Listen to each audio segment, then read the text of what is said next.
Take a seat. We're going to start very soon.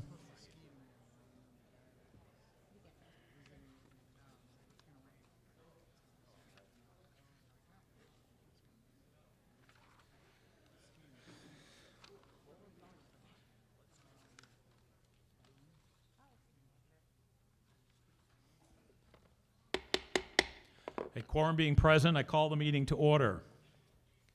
This is a continuation of annual town meeting that adjourned last Tuesday.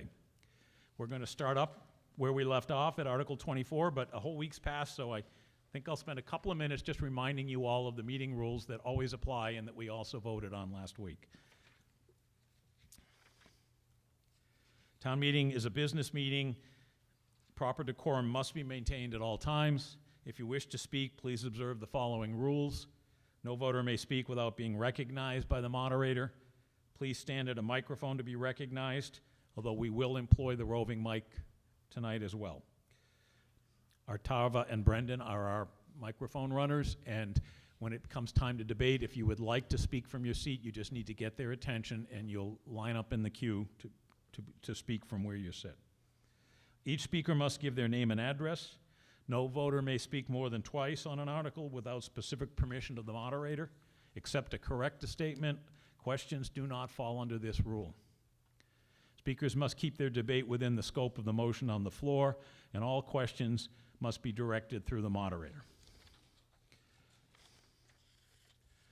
Furthermore, in debate Article 2 last week, which still applies, we agreed that presenters have 10 minutes to present, and all other speakers have 3 minutes. And no article will be presented after 10:15 p.m., and town meeting by a majority vote may waive A, B, C, or D. So with that said, I think we're all ready to begin. And I believe that we're at Article 24. Just let me get this on my page. Yes, Article 24, Mr. Mortensen.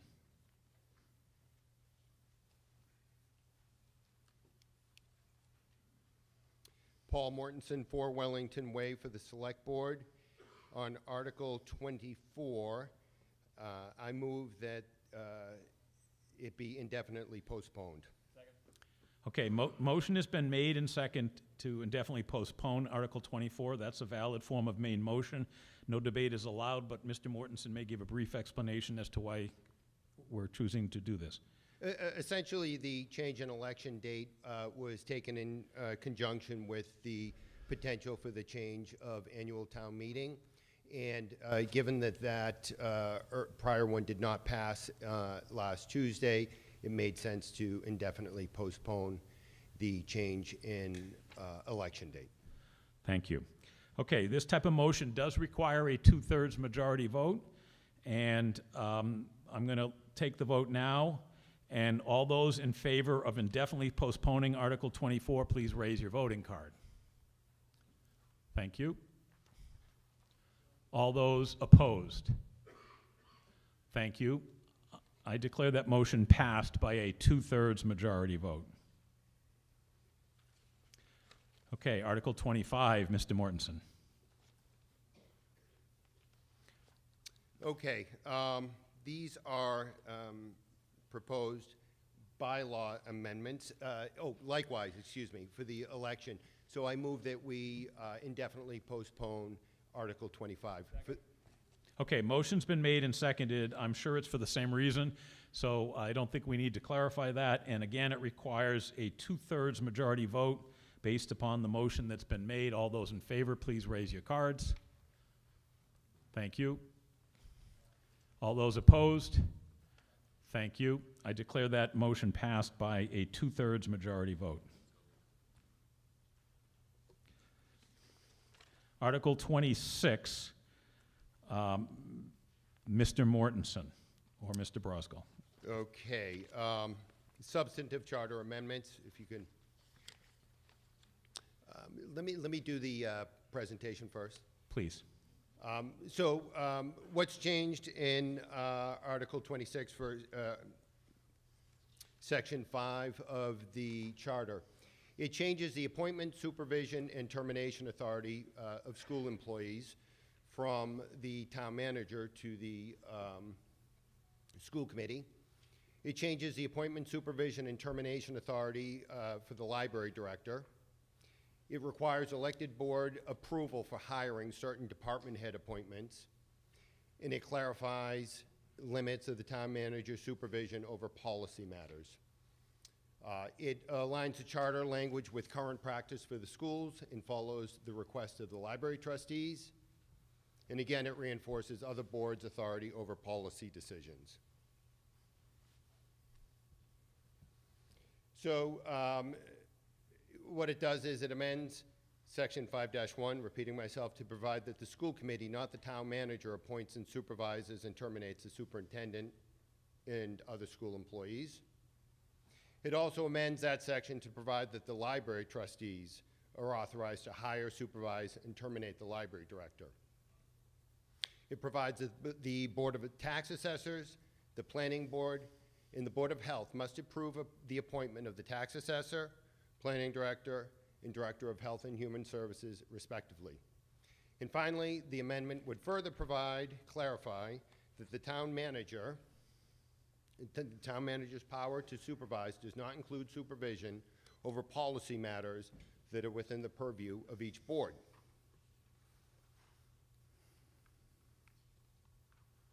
So, with that, this is the new language. I move that the town amend the charter as printed in Article 26 of the warrant, lest the phrase, or pass any vote or take any actions relative thereto, and the select board recommends approval. Is there a second? Second. Okay, and we've had the select board recommendation. Finance committee, do you have a recommendation on the motion?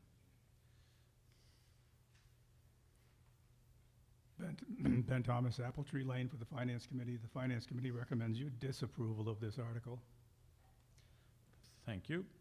Okay, so we've had the motion, we've had the recommendations. I'm going to open it up to debate, and I'm going to initially recognize Mr. Mortensen at the front dais.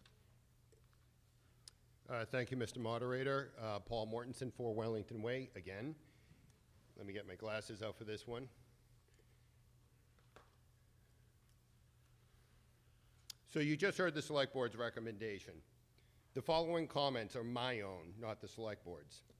But before I begin, I know some of you were asked to come tonight just to vote on this article, some of you by me. Not to insult your intelligence, but I ask you to especially keep an open mind on this, as you might not have heard some important information. I will also be asking for a secret ballot because the issue is, to some, very personal. The combination of a strong town manager and volunteer boards has served Bedford well for decades. Consistent with the town charter and state law, volunteer boards have always controlled policy matters within their jurisdiction. Without interference from the town manager or the select board, the Board of Health responded to COVID, the planning board to the MBTA housing law, and the library trustees have always managed the library. At the same time, the town manager, along with a team consisting of the assistant town manager, the town HR director, and town council, have managed human resource issues for all town employees except for the school department. They make sure salaries are properly aligned throughout the departments, human resource policies are consistent, and have managed employee discipline problems up to and including termination. This separation of HR-type issues handled by the town manager, from policy issues handled by the elected boards, works well. This is our strong town manager form of government. Town meeting tonight will decide if we continue with a strong town manager form of government, at least with respect to the library. The article places the authority to hire, supervise, and terminate the library director with the library trustees. This proposal is a bad idea. Volunteer boards are not well suited to manage human resource type issues. If a volunteer board mismanages an HR issue, the town is put in legal jeopardy, resulting in a lawsuit that becomes the select board's responsibility to settle. It is unreasonable to expect that a volunteer board has HR expertise specific to municipal employment law. Elected boards can only act in a legally convened meeting, whereas a town manager can act quickly, with discretion, and with the assistance of Labor Council. So let us imagine that not only the library director, but also the town planner, the tax assessor, and the health director can no longer be fired by the town manager. We will have moved away from professional management of town employees. These directors can ignore important town HR rules, resulting in management chaos. It is no way to go. And you might say, well, the library is special, and it is, but and that the other boards are okay with what is proposed. But that is for today only, and there is no logical reason to treat the library differently from the other elected boards. Let me be clear about a concern about censorship, and this is super important. Under the current charter and under a proposed amendment I will make, there are only 7 people in Bedford who have and will have the power to make library policy, including what books are on the shelves. These are the library trustees, acting in a board of trustees meeting, period, full stop. Excuse me, you're 3 minutes in, so please. Yeah, so you're going to make your, but you get 3 minutes now. You're not the official presenter, so you're speaking and you get 3 minutes. Okay, am I done with my 3? No, you can go a little longer, okay. but you're over your time limit, so please I'm finish almost up. completed. Yeah, thank you. Further, no one has proposed that the town manager manage the library. The exact opposite is the truth. The power to manage the library is squarely with the trustees under Mass General Law, Chapter 78, Section 11. And my amendment specifically references that power to manage is excluded from the town manager's powers. Finally, it is noteworthy that many cities and towns in Massachusetts, including Lexington, Concord, and Arlington, operate in a similar way. So, with that, I move to amend Article 26, if we can get to that slide. Whoops.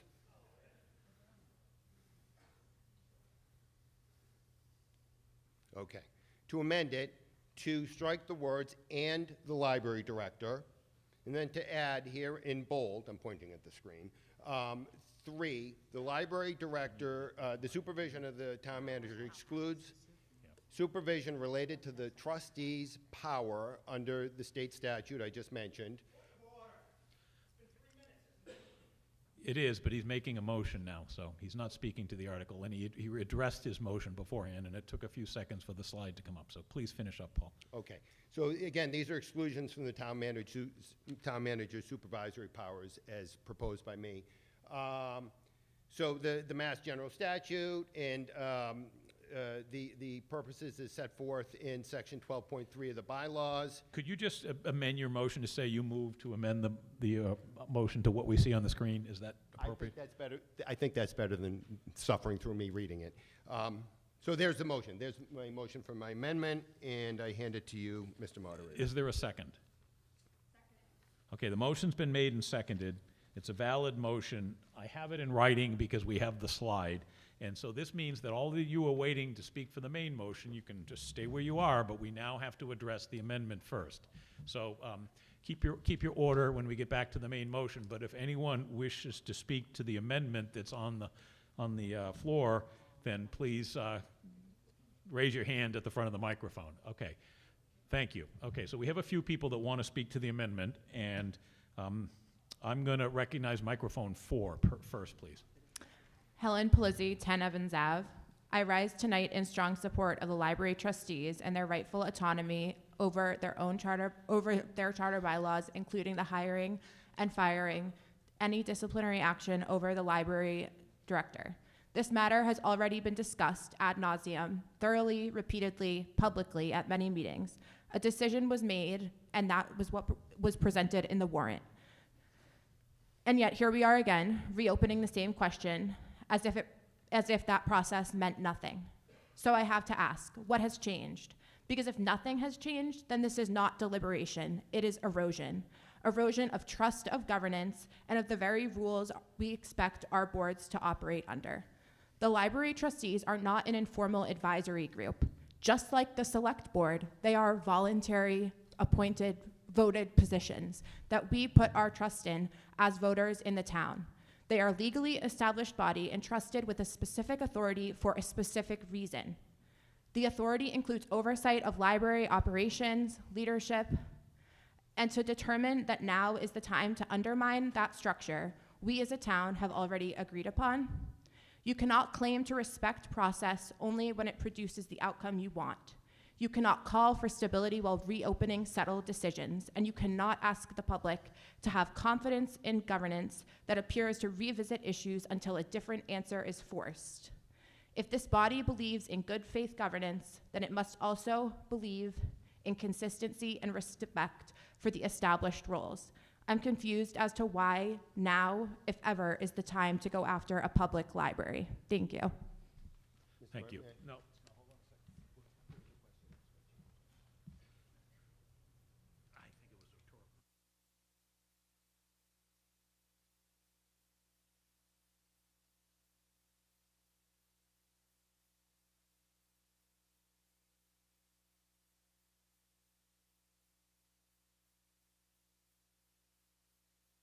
The- Please, point of order, go ahead.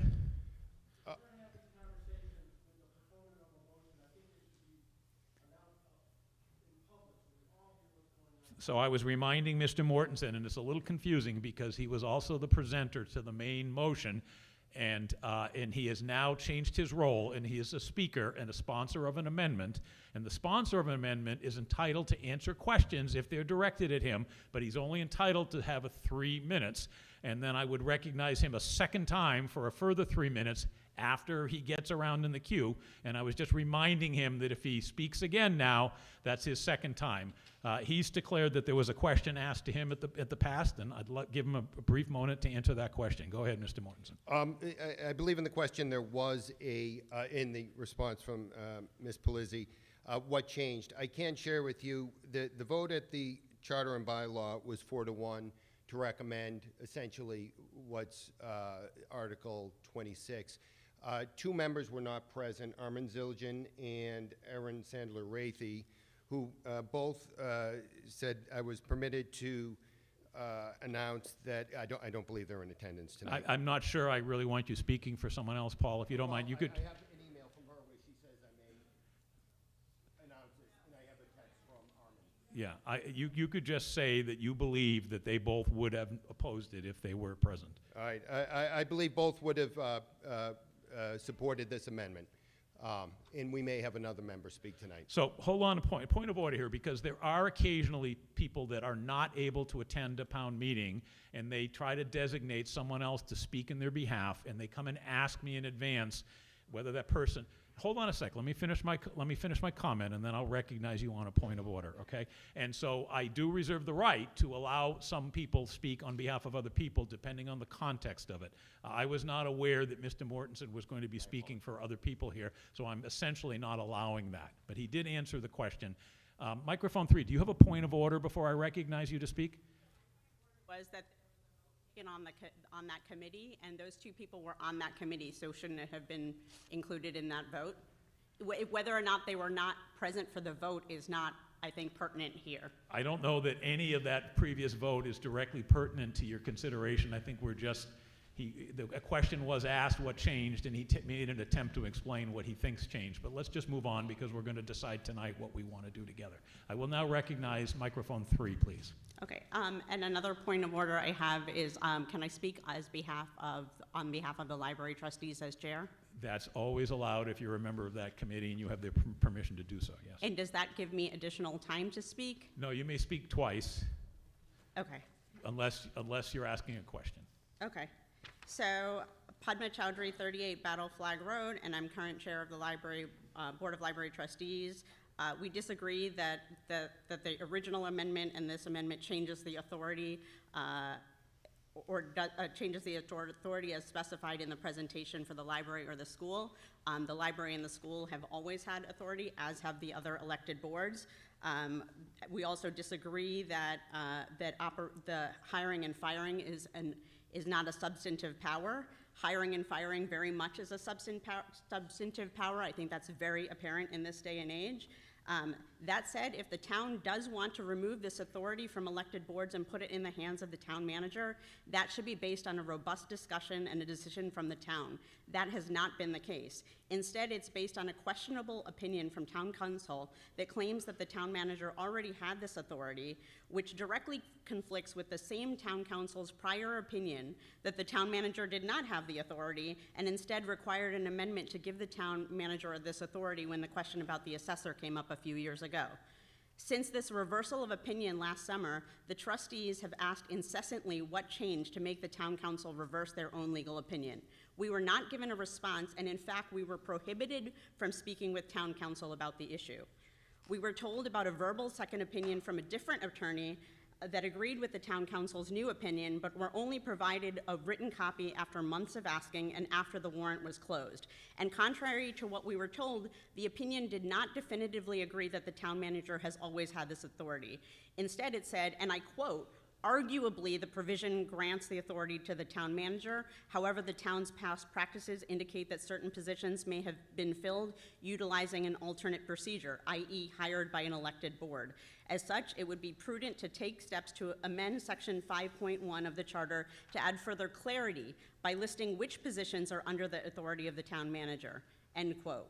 The fact about the town manager's authority has been misrepresented as a definitive statement in public forums for almost a year now.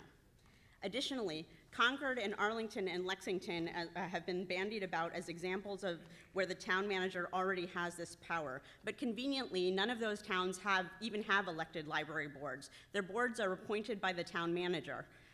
Wayland and Acton, both of which have elected library boards, give their library boards the power to hire library director.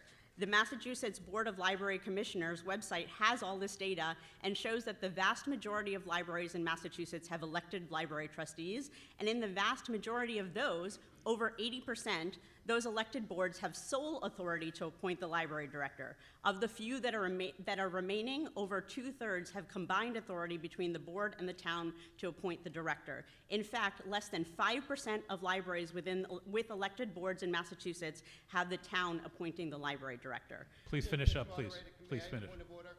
No, It's a point of order. point of order, go ahead. I think I heard stuff has been misrepresented. That speaks definitely to my character as to whether I would personally ever misrepresent something. Thank you for your point of order. I don't think there's anything actionable there. Just before I allow you to finish up, Mr. Mortensen, as in your current role, you are a sponsor of an amendment, and you get 2 chances to speak. And so you will have a second chance to speak once I get to other people, unless someone directs a question that's directed at you, and I recognize you to answer that question. I don't want to turn this into a front of the room, back of the room debate. Right, but if someone says I misrepresented, I think I have a fair point of order. I think it's a question of privilege if you feel like you've been disparaged, but I didn't hear that.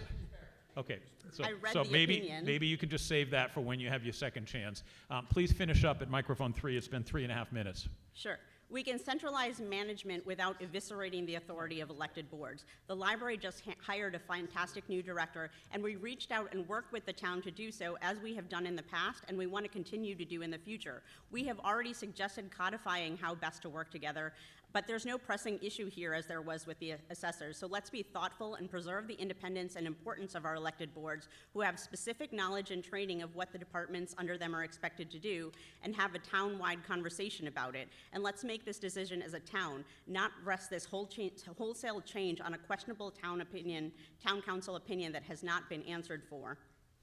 Thank you. Thank you. Just before I recognize the next speaker, I would just like to point out that any speaker is entitled to use the front podium, and the fact that Mr. Mortensen is conducting his business from the front podium, that's appropriate, and you shouldn't interpret anything more than the fact that he happens to be sitting up here and that's the most convenient speaker for him. Okay. I'm going to the other thing I want to point out is I feel like the amendment that he's made is completely within the context of the initial motion. So everyone that wanted to get up to speak to the initial motion, if you think in some way you're speaking about that in this too, I'm not going to try to quibble about what the scope of this particular amendment is. Microphone 2, please.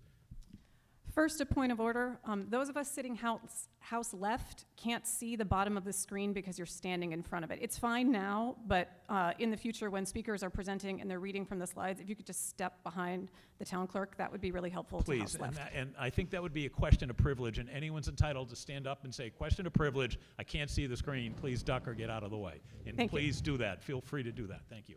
Go ahead. Emily Mitchell, 4 Heritage Drive. I have a question for the presenter. I'm curious that in the second paragraph, It's excluding the library trustee's power under MGL Chapter 78, Section 11. Why is Chapter 78, Section 34 also not mentioned? Section 34 reads, "The Board of Trustees of a free public library in any city or town shall execute a written employment contract with an employee of said library, outlining the basic conditions of employment, including but not limited to the establishment of a probationary period and the procedure for dismissal during this period, and the establishment of a procedure which specifies the cause for dismissal after the completion of such probationary period." This seems fairly clear that the Board of Library Trustees has the power to fire. Thank you. Thank you. I interpreted that as a question directed at the speaker, so you may answer that, Mr. Mortensen, in the context of that question. Question, and the answer is I think that the trustees should have the power to enter into a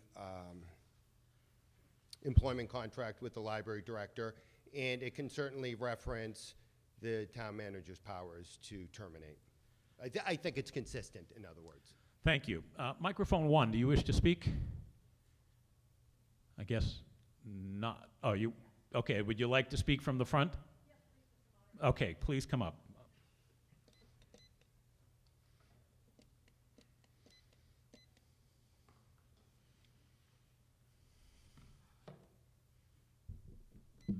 Good evening, Elizabeth Hackala, 21 Fitchdale Avenue. I rise in opposition to this amendment, doing something that I hoped I would not have to do and have been working for 8 months to avoid, which is to ask you to reject, at a minimum, this amendment, and should it pass, the broader work of the Charter and Bylaws Committee on this matter. Our library was founded before it was part of the town as a library corporation in November 6th, 1876. The Massachusetts Board of Library Commissioners has directed libraries in the Commonwealth for 125 years. Along the way, the library became connected to the town.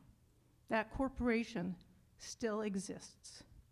The library, like the schools, for many, many, many years, has been connected to, but not subservient to, the town.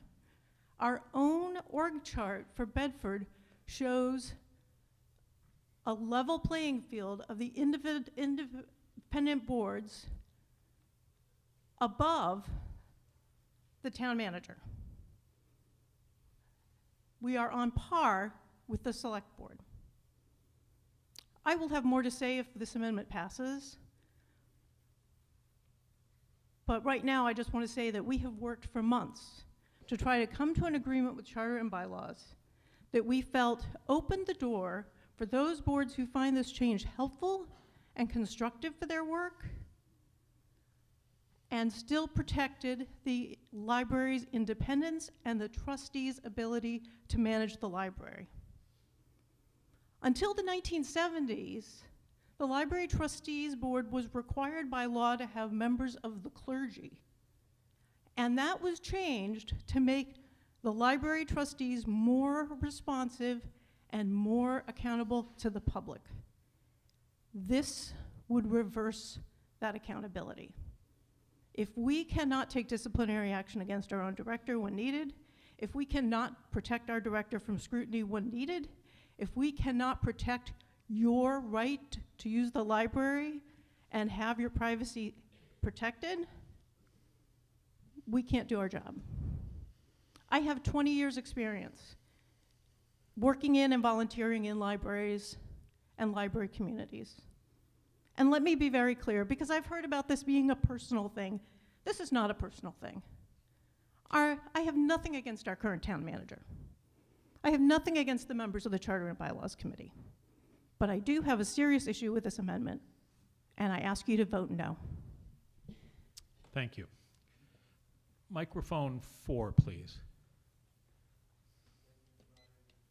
Hold on a sec. Microphone 4, please.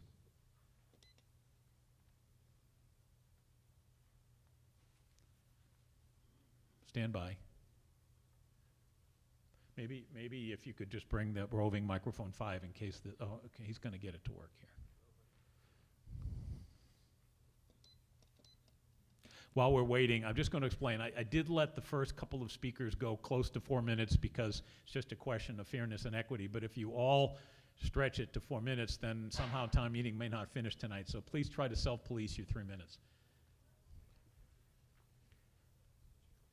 Try it again. Microphone 4. Thank you, Mr. Moderator. Mike Palizzi, 10 Evans Avenue. Before I begin, I just want to thank all of the volunteers on every committee in the town. I served on the library board for 20 years, and it was one of the great joys of my life living in the town, getting to do that. I sincerely mean that, and hopefully none of my comments will be offensive to any of those volunteering and giving of their time. The possibility of chaos was mentioned in the reason for taking power away from the library board, in essence giving it to the select board because they are the ones who hire and fire the town manager. What I would like to know is if you could please provide one example of chaos that has embroiled or affected the library board for the past 50 years. This is a hypothetical, and this I don't mean to be offensive.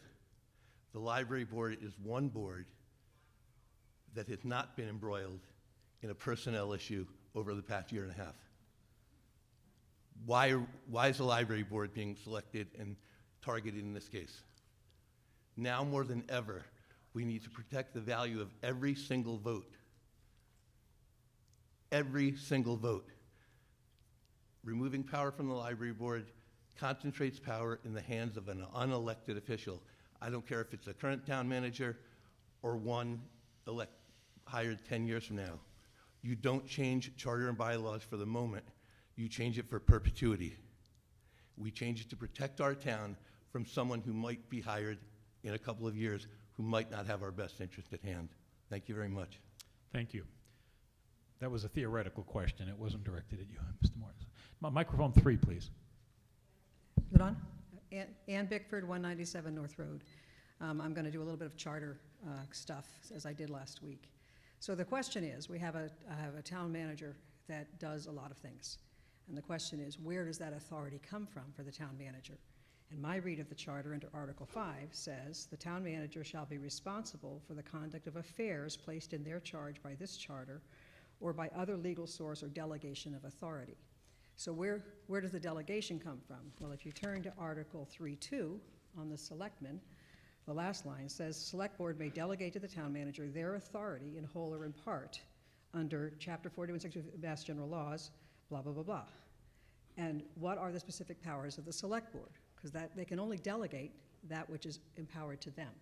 Under the charter, the select board's specific powers shall include the following. First bullet, conducting the affairs of the town not specifically granted to another office, board, commission, or committee by Mass General Laws, the town bylaws, or this charter. And so, the select board, under the existing charter, does not have the authority over the things that have already been granted per our bylaws or Mass General Laws. The library is in our bylaws in Article 12 as a separate board, and item 12.4 specifically says, and it was added in 2010, that the responsibilities of the trustees of the Bedford Public Library, 12.4 responsibilities, to appoint a library director to supervise the operation of the library. And so to say that this is a change by saying now the library is exempt, I believe to be false, because it's not a change, because per our charter, the selectmen could never delegate that to the town manager because it's not within their power under our charter. Thank you. Thank you. I'm going to give you one more chance, Mr. Mortensen, but I want to hear from everyone that hasn't had a chance to speak first, unless they ask you a specific question. Thanks. Microphone 2, please. Stu Trout, 35 Riverside Avenue. I want to start off with a couple of things. I want to put this in perspective.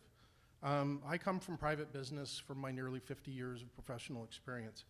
So in my ways of looking at this, the Board of Selectmen is the board of directors for this town. The CEO is a hired person in the form of Mr. Hanson right now.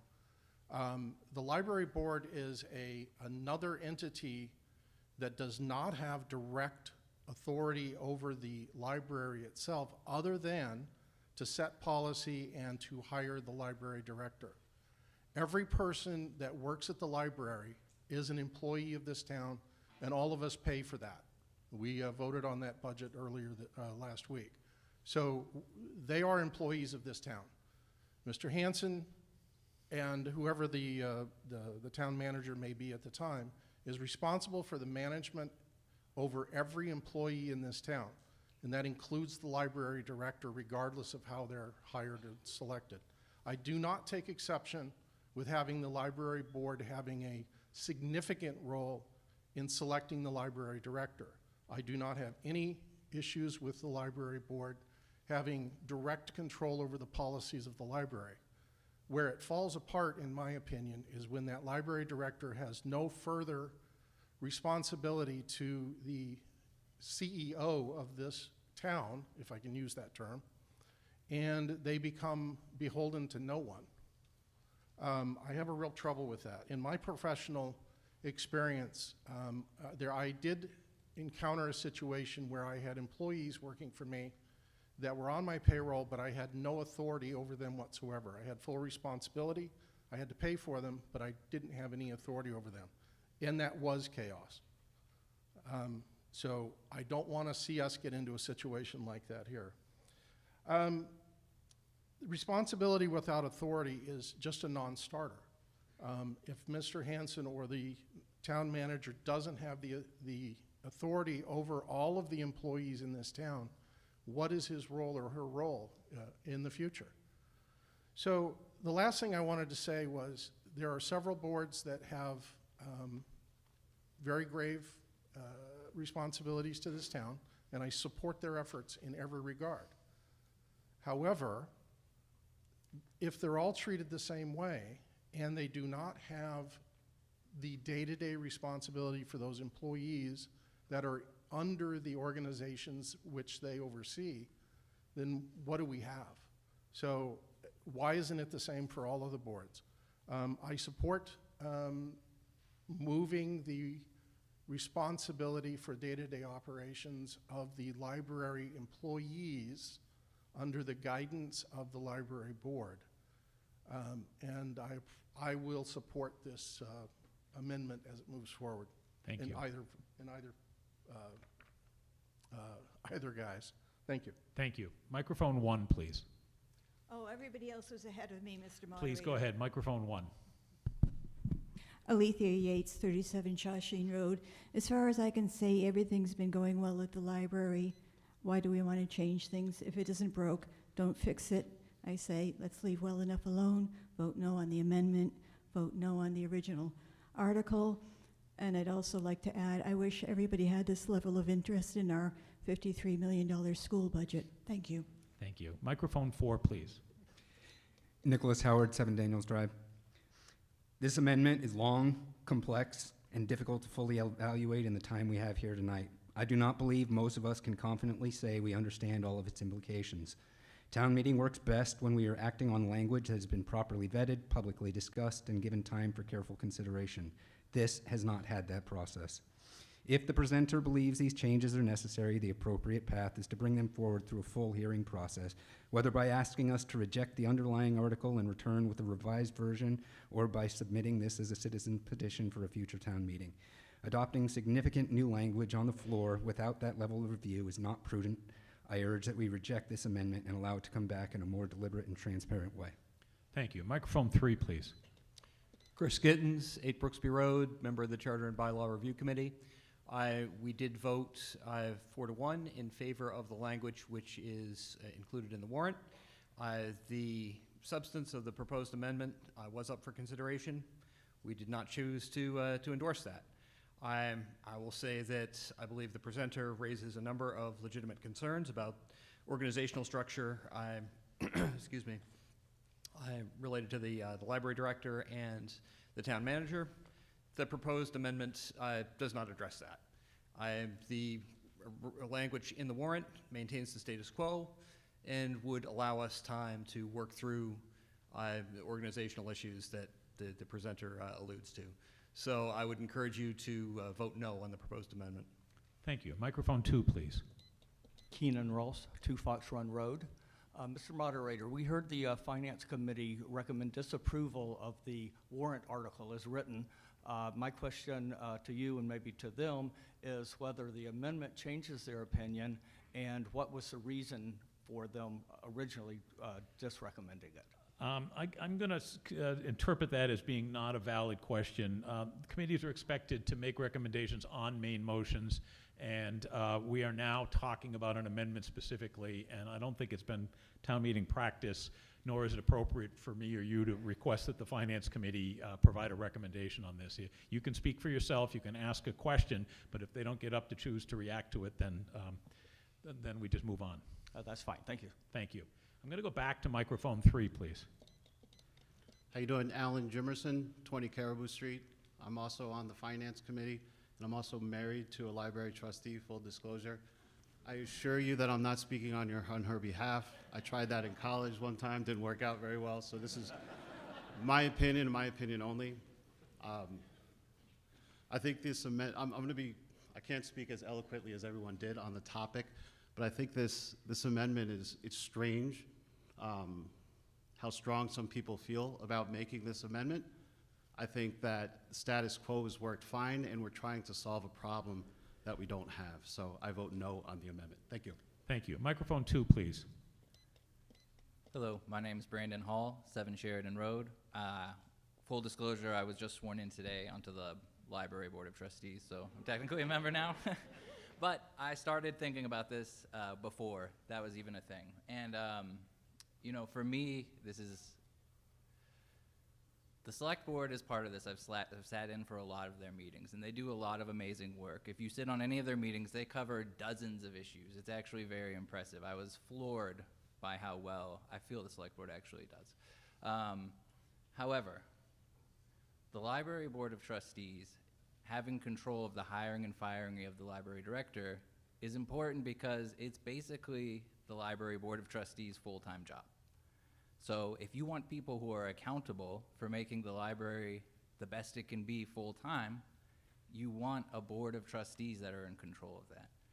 Through all of the things I saw the select board covering, which again, I was very impressed by, you know, they have a lot to do, and I think having someone dedicated to that has a lot of value. But also, let's say in our town, there are a lot of different things that you can be considered of a citizen, right? So maybe Great Road, this is hypothetical, just a hypothetical situation. Maybe Great Road has a lot of potholes and you're sick of it, but the library is doing quite well, and so you say, well, I don't know how to vote on this issue, right? This guy doesn't seem tough on potholes, but he's really good with the library. How do I vote here? There's this separation of concerns that happens that you as citizens would have to weigh when coming up with this, and the library hangs in the balance, right? Whereas if you have a dedicated board, if the library is not doing great, you have one board to turn to and vote out. It's very simple, right? So in my view, having a library board of trustees accountable for the hiring and firing of the library director makes perfect sense. It empowers all of us in the city or the town, and I hope this gets voted down. Thank you. Thank you. Microphone 3, please. Hi, Stephanie Blazowicz, 18 Battle Flag Road. I'm reacting to this proposed floor amendment with great skepticism. Any amendment to the town charter should be done thoughtfully and cautiously. As others have mentioned, the amendment that's in the town warrant has been the subject of discussion for months at both the Charter and Bylaw Committee level and also at the Select Board level. We've heard that a couple of times that both, I believe, the Select Board and the Charter and Bylaw Committee ultimately would recommend approval of the amendment as the amendment drafted in the town warrant, not the amendment proposed here by Mr. Mortensen. And I took a minute to look back at some of the meeting minutes from the Charter and Bylaw Committee discussions. And when, on January 21st, the Charter and Bylaw Committee ultimately voted 4-1 in favor of the amendment that excludes the library and the school from the town manager's authority to appoint, supervise, and terminate the director. Mr. Mortensen, as we know, voted against this amendment as he only wanted the school excluded from the town manager's oversight. And it's very concerning to me that if for some reason the select board or the town manager are not happy with the library director, under this amendment, that they could decide to fire them without approval or consultation with the elected Board of Trustees. I've heard in conversations over the months that, of course they would consult, but that's not what's in the proposed amendment. And also in this context, and I'm not trying to point fingers at anyone, but I'm just looking back at the minutes. I think it's important to note that the meeting minutes from the Charter and Bylaw Committee on January 21st state Matt, that's the town manager, doesn't want joint approval of hiring/firing because the board can outvote the town manager. That notation in the meeting minutes, to me, raises a concern that there would be any real intent to consult or seriously consider input from the elected boards. So after months of discussion within various committees, a recommendation for this amendment from the Charter and Bylaw Committee, and additional discussion from the select board level, the last-minute floor amendment by someone who had the losing vote at the Charter and Bylaw Committee, as well as on the select board, should be viewed with skepticism. I know it feels like this likely doesn't impact the day-to-day for most of us sitting in this room, but the amendment of the town charter should not be done on the fly. The elected Board of Library Trustees feels strongly that it could impact them significantly, and we should support our elected board. So for that reason, I would recommend voting against this proposed floor amendment and instead supporting the amendment as written in the town warrant. Thank you. All right, I believe I see two more people at the microphones that have not yet spoken, and so I want to recognize the two people who have not yet spoken. Mr. Pfeffer just jumped in, and he's now the third, and Mr. St. Ange. And then I'm going to open it up for people to speak a second time if you are reacting to what was previously said or you have some new argument to make. So I'm going to recognize microphone 2. Thank you, Mr. Moderator. My name is Rachel Field. I live at 380 Concord Road. I have also been a library trustee for 17 years and have just a couple of weeks ago, after the election, was sworn in again for latest term. I thank everyone for their support and their confidence in our board as elected representatives of the citizenry, and that is key. Our town moderator is an unelected appointee. He is appointed by the select board. Town manager, do you mean? I'm sorry. Thank you. What did I said? Town moderator? I'm so sorry. Town manager. And whether he does a superb job or a less than superb job, he is not a representative of the citizenry. He is appointed. This amendment, this floor amendment, is a slap in the face of the Bedford democratic process. It is an evisceration, that's been my favorite word for about a year now, of the powers of the library trustees. It would put Bedford in a category of less than 5% of the public libraries in the Commonwealth. And in 2026, do we really think it wise to remove power from a 7-member elected board and vest that power in a unitary, unelected executive of town? I think not. I would add that the trustees are united about this. We have been in discussions for over a year. And I would point out, as others have done before me, most eloquently, that I cannot begin to replicate, that this floor amendment flies in the face of the determination of the majority of the Charter and Bylaw Committee. It negates their collective will, and it negates the collective will, and that's a group, and it negates the collected will of our elected representatives, the select board. It is a minority view. I urge everyone to reject this floor amendment. Thank you. Thank you. Before I recognize the three remaining first-time speakers, I would like to remind everyone that proper decorum is required here, and it's left to me to make a judgment call. You can not quite step over the line to get me to say something to you, but there is a way to argue your point without disparaging the people that argue in a different way. So please just try to use appropriate words that everyone would interpret to be not necessarily offensive. Thank you. Microphone 3, please. Mr. Moderator, question. I'm speaking for someone else, but I would like to stay at the microphone and speak for myself, if that's okay with you. Are you speaking for Meredith? Yes. And you had cleared that with me. So this is a little, I'm going to give you 3 minutes to start. If you can speak for both of yourselves, great. If not, I'll recognize you a second time after the other second-time speakers. Please go ahead. Okay. Ginny Spencer, 32 Old Stagecoach Road. I rise with the moderator's permission to speak for a former library director, Meredith McCulloch, who wishes to be heard on the question of moving the library trustees under the purview of the town manager. Meredith McCulloch is a Bedford resident, now living at 100 Old Billerica Road. Meredith appreciates the accessibility accommodations that have been made at town meeting, but still finds it very hard to be here in person and has been attending town meeting on Zoom.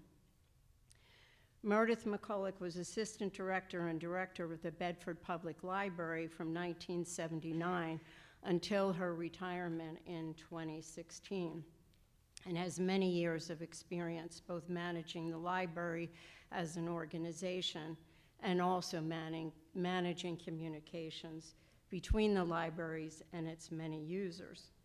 Ms. McCulloch is also a sitting board member of the Bedford Citizen, but she is speaking for herself.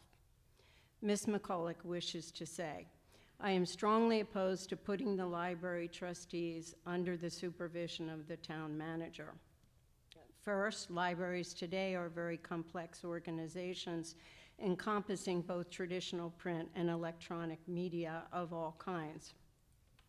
Our users have varying degrees of skill using both, and librarians serve as a human interface to help users navigate our library.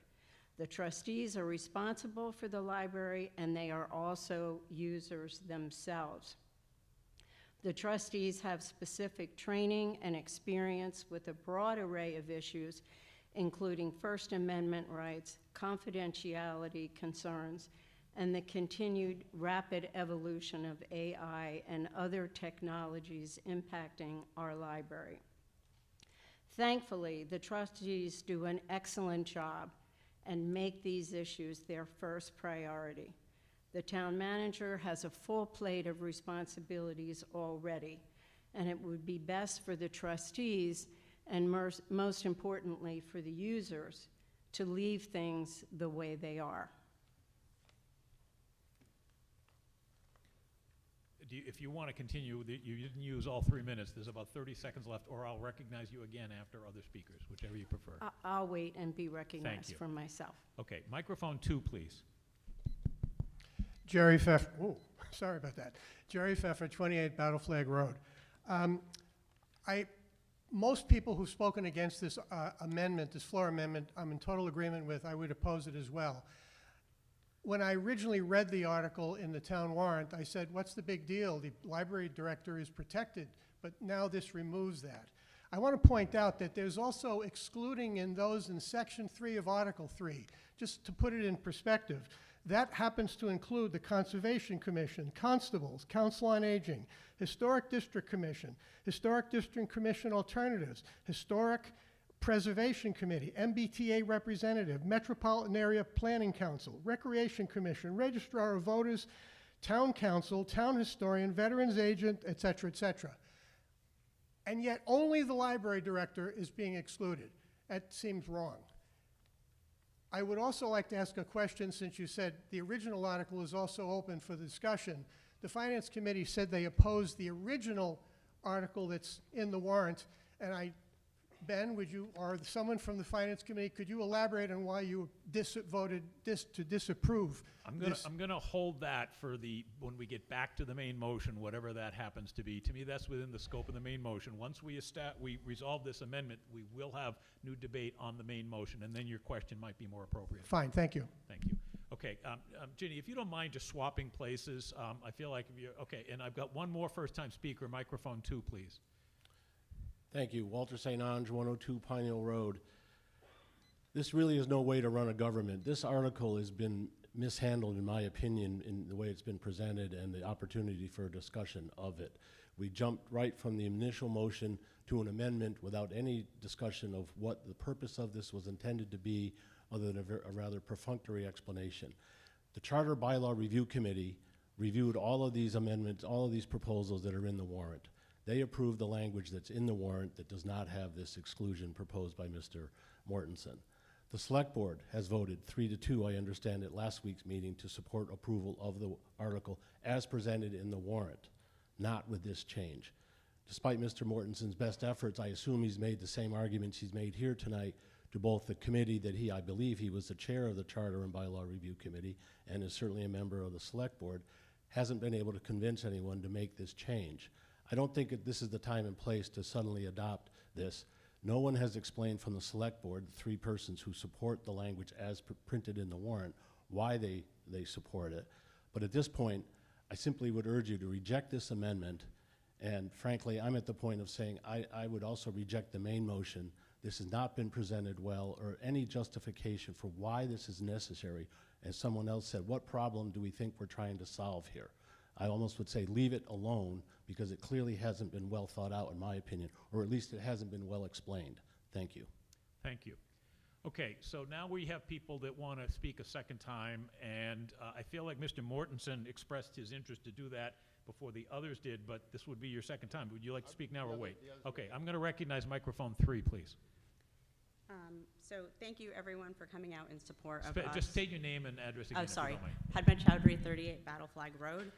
Thank you again, everyone, for coming out in support of us. I said before, I agree with Ann Bickford that this function has always been and always sat with the library.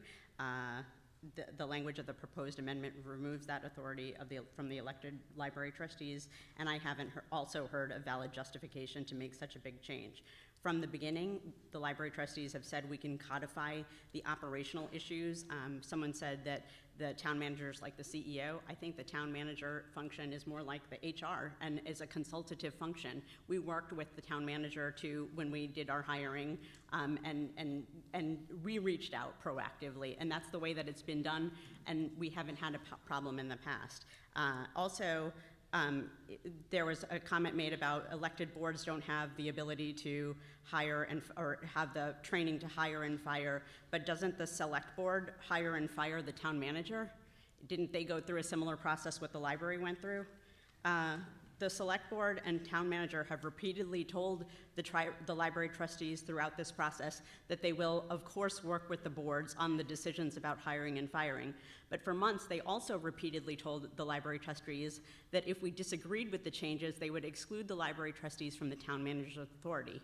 And yet, here we are. The committee also told us that they were not stripping power from elected boards and pointed to the subject to approval of language as important evidence of this. But then the language mysteriously changed to in consultation with instead of subject to approval of, which legally means nothing. They can do whatever they want. They changed it back only at the insistence of the Board of Health. They told us that the town council opinion changed, but wouldn't let us talk to them, and they wouldn't talk to them. We asked for a second opinion, and they said it was only verbal. After insistence, they came back with a written opinion after the warrant was closed, and the opinion did not confirm the first opinion, contrary to what was previously said. The committee voted to support the amendment excluding the library. The select board voted to support the amendment excluding the library. They told us from the beginning that if we didn't agree, they would exclude the library. But again, here we are. But now I'm supposed to trust that they will consult us? After the way that this has played out, why would I believe that? And even if they do consult with us for now, it's not required, as someone previously pointed out, by the charter language. What about the next town manager? If we look back at last week, it was apparent that the Council on Aging's needs were not heard out as part of the overall budget conversations. Congrats to them on using their voice. As a library trustee, but also as a citizen, I feel a responsibility to use my voice to preserve the independence of the library and these other institutions. I don't think that the town manager will keep that front and center, and I'm not convinced that the streamlining operations is worth giving up that independence. Thank you. Thank you. Okay, I'm going to recognize 3 more speakers, and then we're going to a vote on the amendment. Microphone 1, please. Thank you for recognizing me again, Mr. Moderator. Elizabeth Hackala, 21 Fichdale Avenue, member of the trustees. I just wanted to correct one thing that I heard said on the floor and make one very brief additional comment. I know we've had a lot of conversation about this, and I really appreciate everybody's patience. The library trustees don't just oversee the director. We're responsible for the building. We're responsible for the grounds around the building. We are the guardians of the Bedford flag. We have responsibility for the Big L library and everything that it encompasses. There has been an agreement, which I've suggested we clarify under a memo of understanding with the town manager's office, where the HR activities have taken place with the town. I don't see any reason to not continue that. The only final thing I want to say is library directors have to have a master's degree in library and information sciences. They are certified by the Massachusetts Board of Library Commissioners, and the trustees work together and in conjunction with our extremely skilled staff after being elected by the citizens of Bedford. That is exactly the model of the Board of Selectmen. They are members of our town, elected to serve on a board to consult with our trained and skilled staff. I don't understand how moving this responsibility from one board in that configuration to another board in that configuration serves the town at all. Thank you for the additional time. Thank you. Microphone 3, please. Ginny Spencer, 32 Old Stagecoach Road.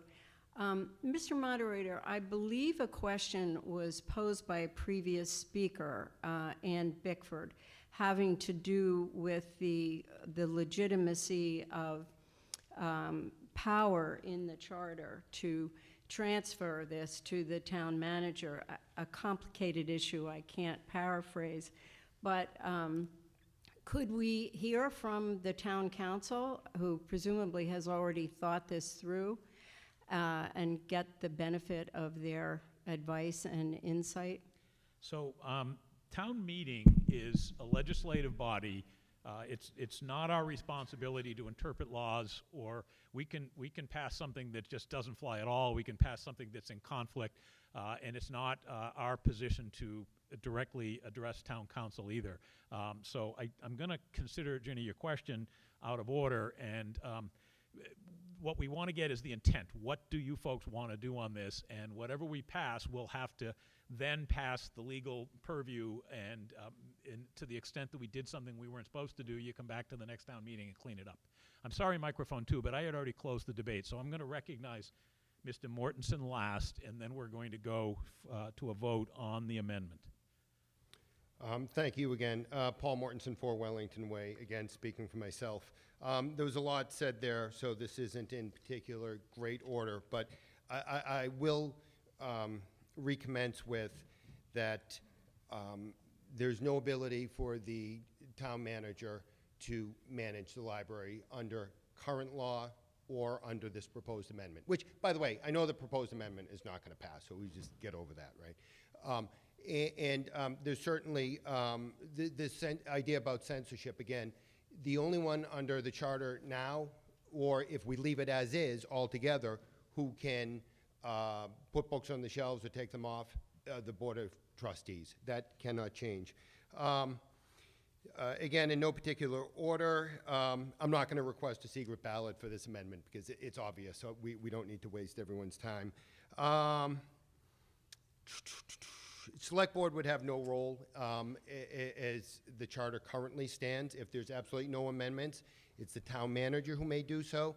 I will answer the question that, I'm sorry, I think it was Ginny Spencer, Mrs. Spencer had, or Ann Bickford, which is essentially there are 2 sources of power for the town manager.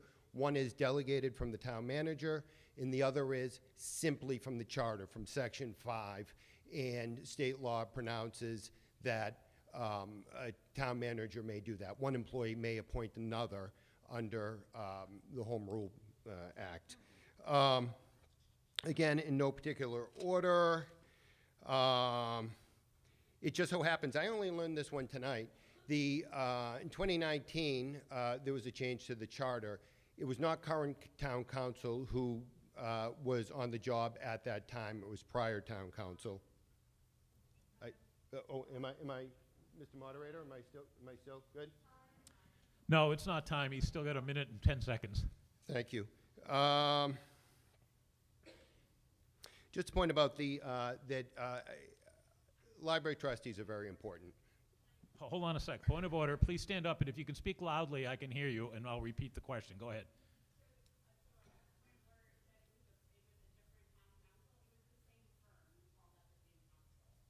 That's not really a point of order. You're trying to react to his argument. Please approach the mic because I can't quite hear you. What's your point of order? And it can only be about the order of the meeting. It can't be introducing the debate. So it's an incorrect statement, and so that's not a point of order, so that's an incorrect statement. Thank you. Okay, continue, Mr. Mortensen. You have about a minute left. Yeah, thank you. The point about the elective position of the library trustees, I think that is very important. The powers to manage the library are in Chapter 78 of the Mass General Laws.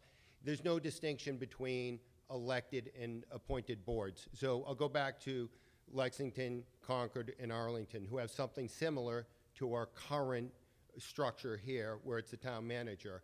I dare say those towns are not at risk of censorship or management by the town manager. Even in those towns, as it is with elected boards of trustees, Mass General Law provides that the trustees, I think, manage the library and the properties, and there's just absolutely no proposal to take that away from them. Otherwise, I thank you, everyone, for your attention. Please finish up, Paul. Yeah, I'll finish. I really appreciate you hopefully being open-minded on this. Again, no secret ballot on this one. Given my druthers, if this one fails, as I deeply suspect it will, I think the next best thing okay, well, is we can talk about that when we Article get there. 26 not pass. Yeah, Thank when you. we get there. Thank you. Okay, so we've fully debated the amendment, and I'm going to step out of the way, but the amendment we're voting on is what you see on the screen now. That's to change the way it was originally printed in the warrant to reflect what's printed on the screen. I'm going to give everyone 10 seconds to read it.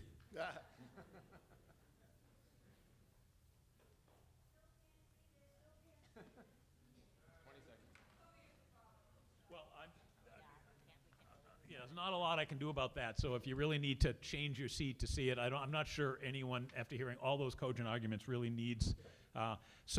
Just as a matter of procedure, even though the main motion that we're trying to amend is a 2/3 majority, any amendment to change a motion is a simple majority. So the vote here is a simple majority, and an affirmative vote would be in favor of Mr. Mortensen's amendment, okay? So I'm going to ask for a show of cards now. All those in favor of the amendment, please raise your cards.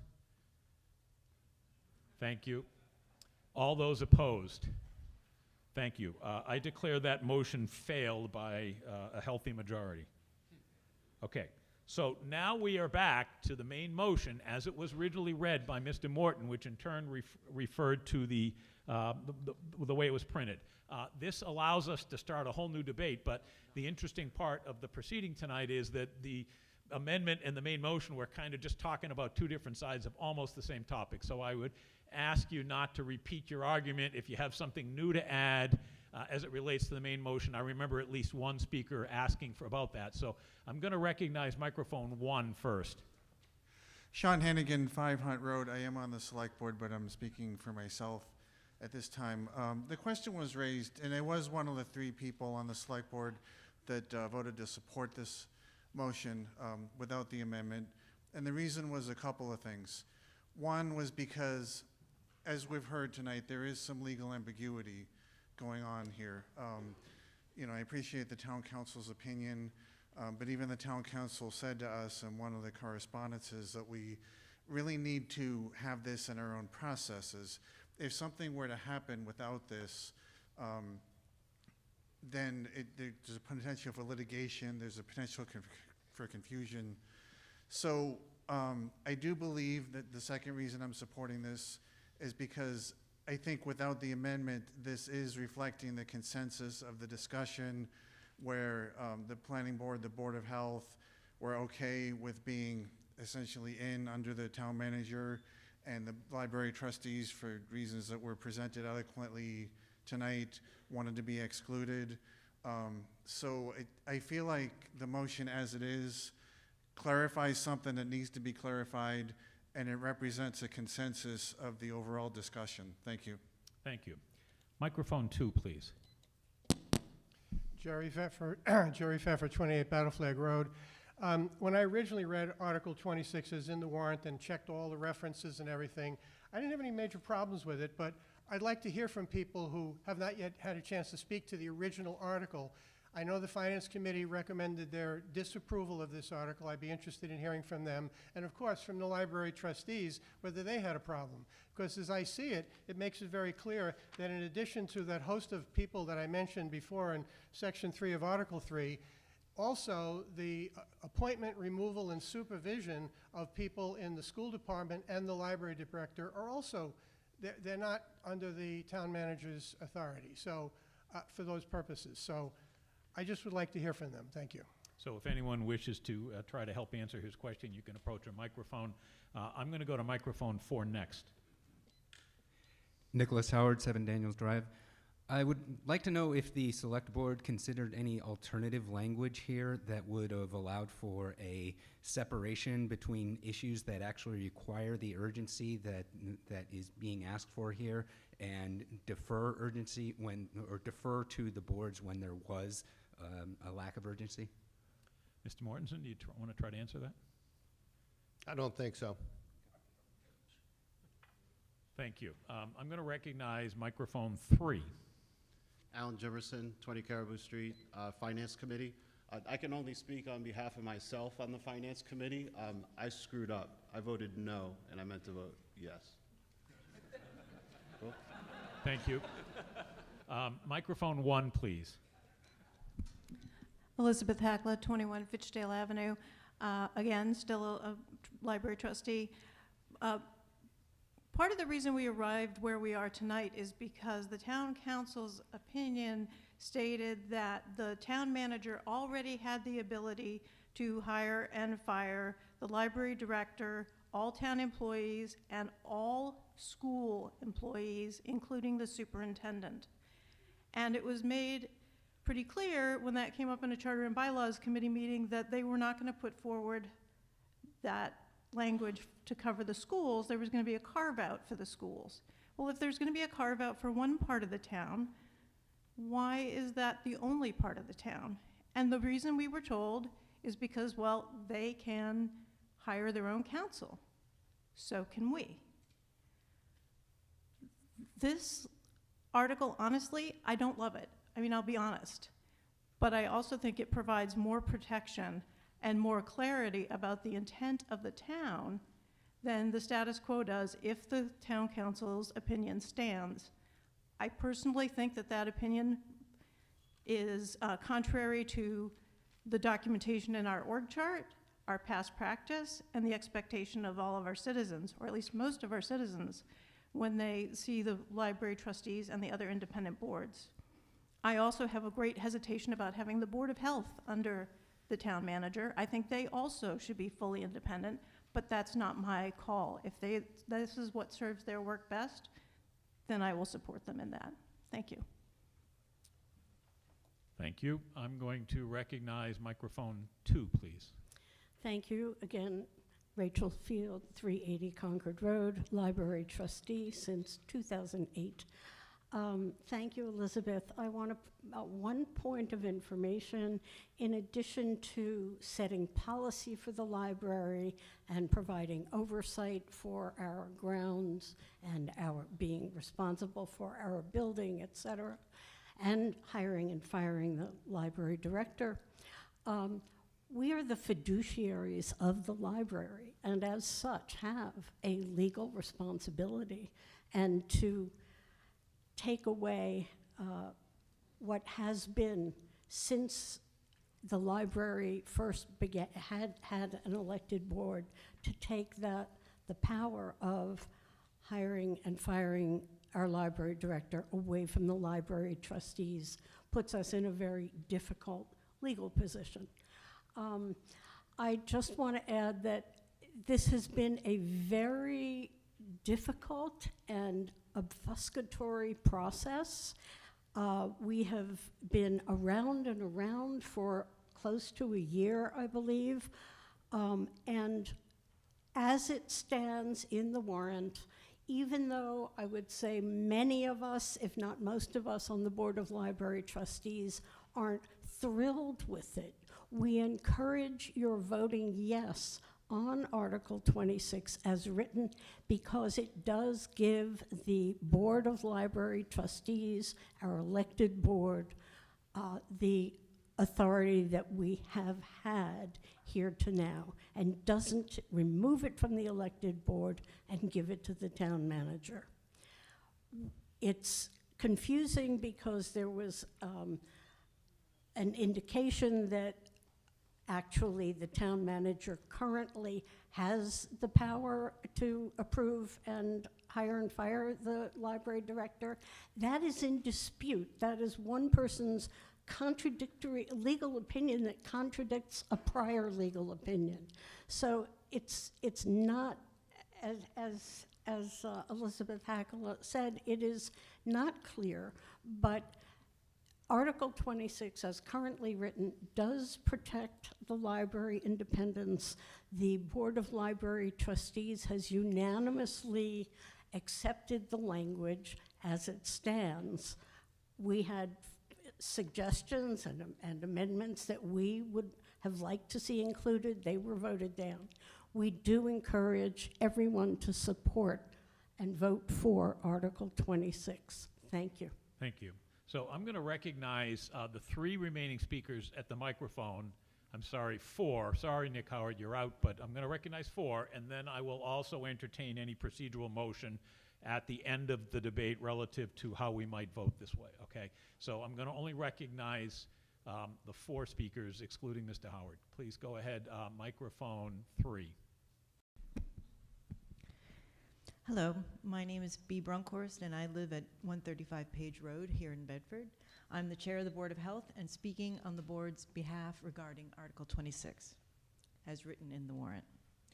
As explained to the Board of Health by the town manager, select board, and Charter and Bylaw Review Committee chair and town council, a 1993 Massachusetts Appeals Court ruling established that a town charter adopted under the Home Rule Amendment, as ours is, takes precedence over Massachusetts general law. As such, the Bedford town manager currently has charter authority to reorganize, supervise, and administer town departments. That charter authority takes precedence over Massachusetts general law that might otherwise provide independent authority to specific department heads, such as the Director of Health and Human Services, who is the agent of the Board of Health for execution of their legislative responsibilities and duties. Having this interpretation as guidance, the Board of Health worked with the town manager and the Select Board and Charter and Bylaw Review Committee chair to ensure that the 2 changes being proposed to the charter that impact the Board of Health state: 1, the Board of Health provides supervision of and direction to the Director of Health and Human Services on health-related policy, and 2, the hiring and appointments of such Director of Health and Human Services is subject to the approval of the Board of Health. The Board of Health unanimously recommends approval of Article 26. Thank you. Thank you. Microphone 1, please. Nancy Wolk for Daniels Drive. As a transparency, I am the chair of the Board of Assessors. I am not speaking on behalf of the Board of Assessors. This is my own opinion. I'm a little concerned only in that, while this has nothing to do with people who are in charge as of now, I am concerned of having one person in charge of hiring and firing, especially for larger boards. It'd be much better to have multiple people. Unfortunately, I do not understand the legalities that has been brought up several times, but just something to keep in mind. I'd feel more confident if I saw the Library Board of Trustees support or vote to take somebody out, because there's multiple people doing this. If it's just one person, it leaves a lot of chance for people to perhaps view that this was a personal agenda or something along those lines. Thank you. Microphone 4, please. Robin Steele, 7 Jeffrey Circle. Did the Finance Committee ever say why they didn't support this article? Was it because of the vote, or did they? That question was asked, and no one chose to respond. Mr. Thomas, please, if you can, you're welcome to explain the recommendation. Ben Thomas, Apple Tree, on behalf of the Finance Committee. I believe a couple of things. I believe that it's one committee and it has one vote. I believe that for purposes of clarity, consistency, and communication, my trying to interpret what everyone on the committee thought they were doing is a fool's errand. And as you can see, we don't chain them to their desks. Mr. Jimison's already been up twice. They're free to say whatever they want. If they're sitting, they choose not to say. The final vote was to recommend disapproval, and that's all the help I can give you. Thank you. Okay, final speaker before we get to a procedural motion. Microphone 3, please. Hi, Allison Jimerson, 20 Caribou Street. I guess I have to caveat that I'm not speaking for my husband on the Finance Committee. I'm newly sworn in as a library trustee today as well. I guess I just have a point of clarity. Could you please explain what happens if there's a no vote for the library director? There's been a number of legal opinions kind of talked about, and if someone could clarify for everyone what the actual, I guess, procedure is if there's a no vote, that would be really helpful. Thank you. I didn't quite understand the question. Mr. Mortensen, do you understand the question? I think so, and then Please can go I ahead. make my comments? Yes. Yeah, hi, In thank response you. to that question, yes. I mean, yeah, I think it's And just... then I'll recognize you again for your own motion. All right, thank you. I think it's just the current charter language stands, and there's one posit that it's, as it currently stands, it's the town manager who hires, supervises, and terminates, and there's a difference of an opinion from others, and they've already shared that. Simple as that. Okay, go ahead, Mr. Mortensen. Okay.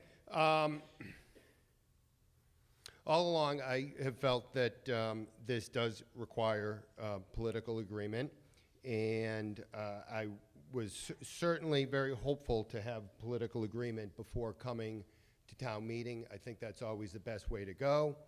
I presented the amendment, which is old and cold, because I thought it was the wisest way to go.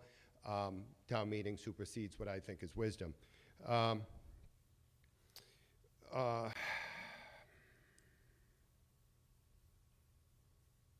Just a moment to collect my thoughts. I think, Paul, I think essentially... since we're not arguing the main motion anymore, you could move to change the method of voting, and then you would have an opportunity to explain why you want to do that. I'm not going to actually waste people's time with asking for Okay. secret ballot, but I would say that I think it would be wise to vote no on this and leave it as it currently stands. I wholeheartedly agree with the idea that there shouldn't be changes to the charter without greater thought, and I think to leave things as they stand would be the wisest way to go. So, thank you. Thank you. Okay, so I think we finished the debate. We have a main motion on the floor, and it's to approve the change to the charter amendment, section 5.1B, as originally printed in the warrant.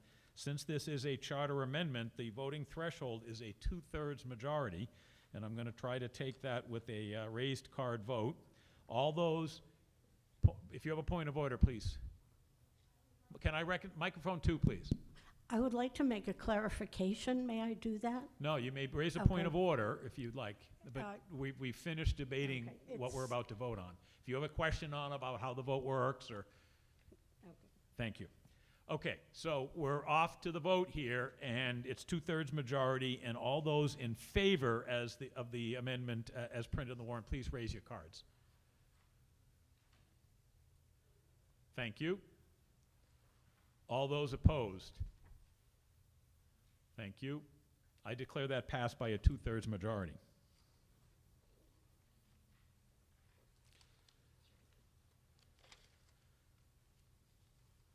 Before we move on to the next article, there was an indirect inquiry with regards to maybe an intent to reconsider, and I just want to remind town meeting how reconsideration works. All the business that was passed in prior sessions of town meeting is now locked in. There's no opportunity to reconsider any votes taken at a prior meeting because no one reserved the right to do so in that meeting.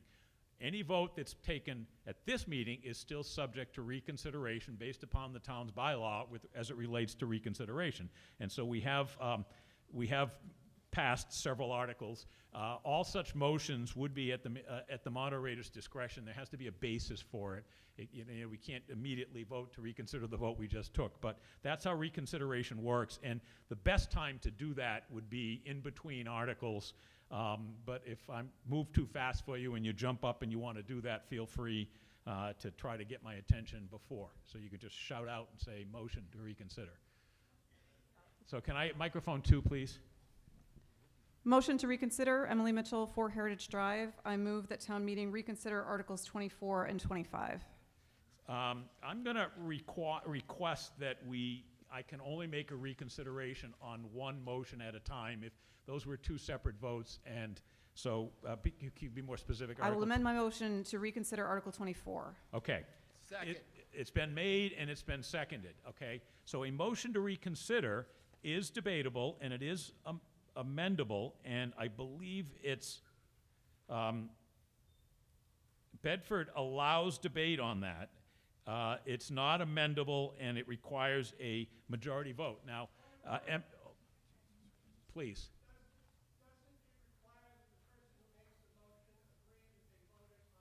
Yes, that's the case, and I was just about to challenge Ms. Mitchell on that, and since almost everyone raised their hand, I'm assuming that you raised your hand to indefinitely postpone, Ms. Mitchell? I did indeed. Okay, thank you. And so I consider this motion to be valid, and I consider it to be seconded. So I will open it up to debate for the motion to reconsider Article 24. Ms. Mitchell, please go ahead and make your argument. Sure. The simple reason is I've come to understand that some people came tonight specifically to talk about Article 24 and later Article 25, and because of the motion to indefinitely postpone, which is not debatable, they were denied that opportunity to speak. I know we've been here a long time, but if people have things they want to talk about, I think that's reason enough to debate. Thank you. Who else would wish to speak to this one? I'm going to recognize microphone 2. Hi, Seth Cardullo, 24 Hillside Avenue. I was one of the people who came here to discuss Articles 24 and 25. I can understand why people move to postpone it indefinitely. It does feel like it's tied to 22 and 23, but there is no reason that we can't discuss moving the election back. There are good reasons to move the election back to make it later in the year, specifically having to do with processing voting around years when we have presidential primaries. I know for a fact that the clerk's office gets absolutely overwhelmed when that happens. The clerk and the clerk's staff worked very hard, and I know that they want to have the election moved back, and also personally, independent of that, I believe it is a valid idea that when we come to town meeting, that the sitting select board and finance committee members, anybody who might have been voted out, they have the opportunity to see their work through. They will have worked on the articles that are presented in the warrant. If the election happens, they're on the way out, let them see their work through. That's the reason why I believe that we should discuss having the election moved back. Thank you. Thank you. Microphone 2, please. Jerry Pfeffer, 28 Battle Flag Road. If we were to reconsider Article 24, and that were to pass, we would have the town election after town meeting started, because town meeting start date wasn't changed, if I understand correctly. This makes no sense. I think I can understand the motive. I just think it's nonsensical. Thank you.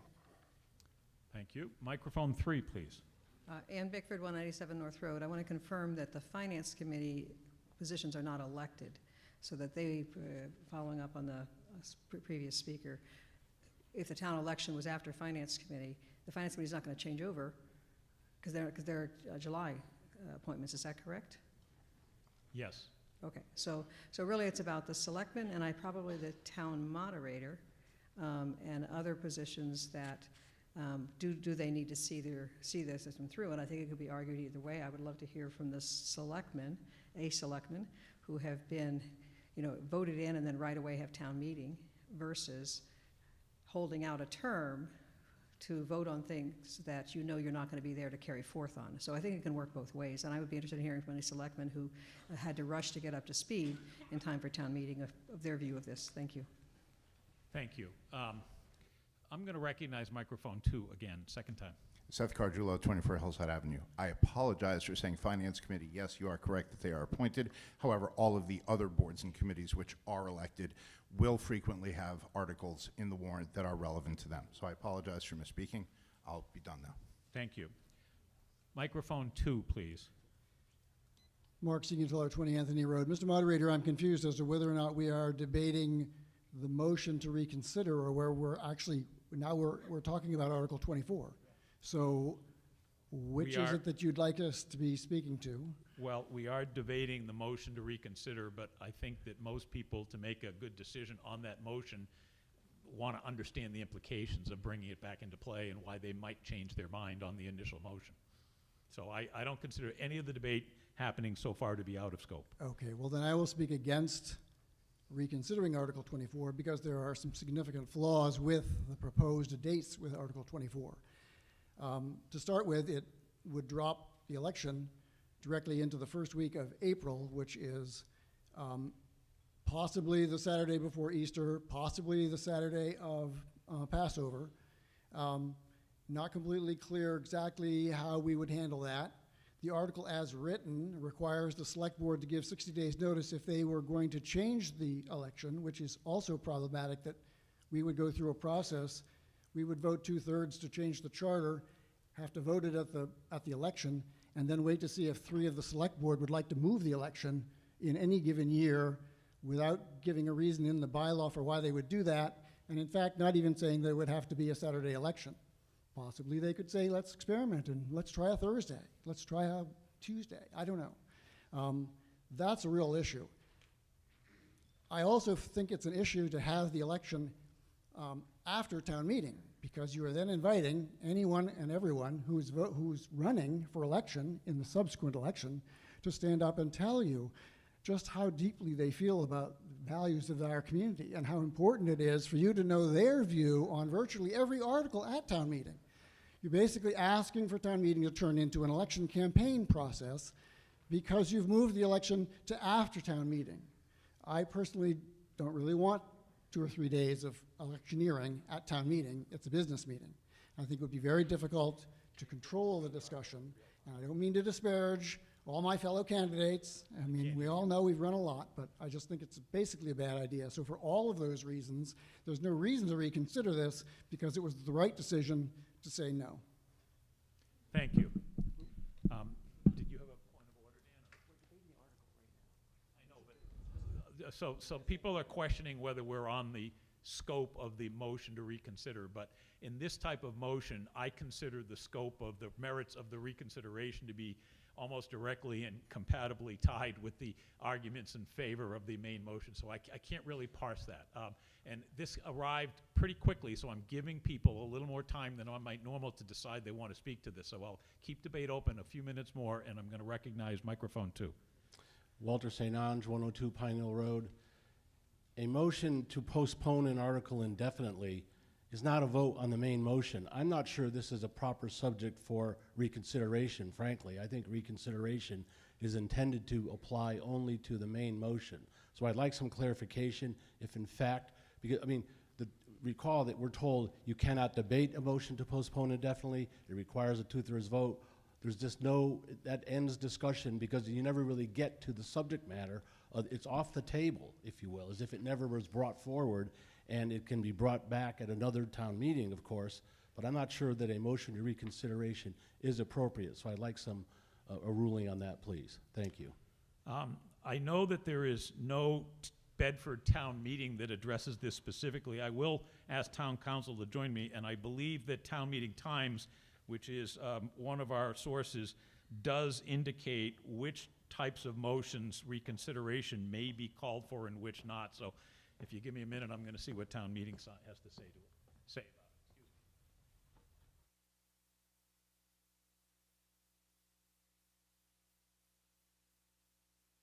established that a motion to indefinitely postpone is a reconsiderable motion, according to the town meeting times, which is our guideline, and according to town clerk. So this is a valid motion that we're debating.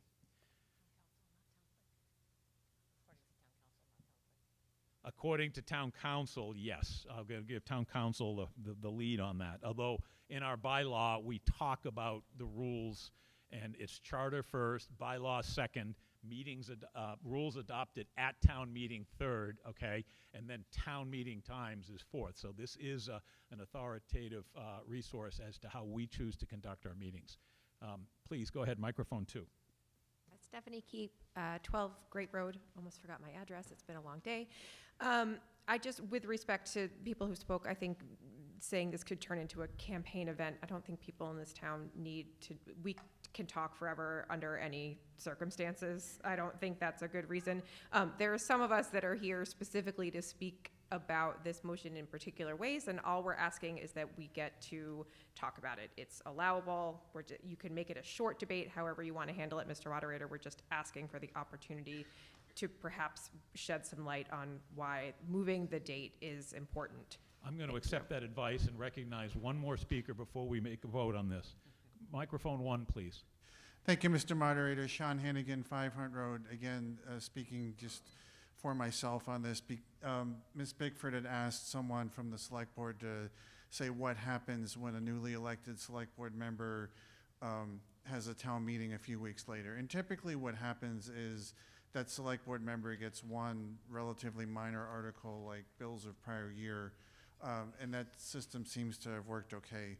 I am going to vote to reconsider this because I'd like to hear people debate this, but I would also raise a point that hasn't been raised yet, that if you put the election in the first Sunday of April, there is a very real possibility that you might actually have the election happen in the middle of when town meeting has happened if it stretches multiple nights. Thank you. Thank you. Okay, so we're going to move to take a vote now on this motion to reconsider. Independent of the main motion that we're going to reintroduce potentially, a motion to reconsider requires a simple majority vote, and we're ready to take that. And all those in favor of reconsidering Article 24, please raise your cards. Thank you. All those opposed? Thank you. I declare the motion failed to reach a majority vote.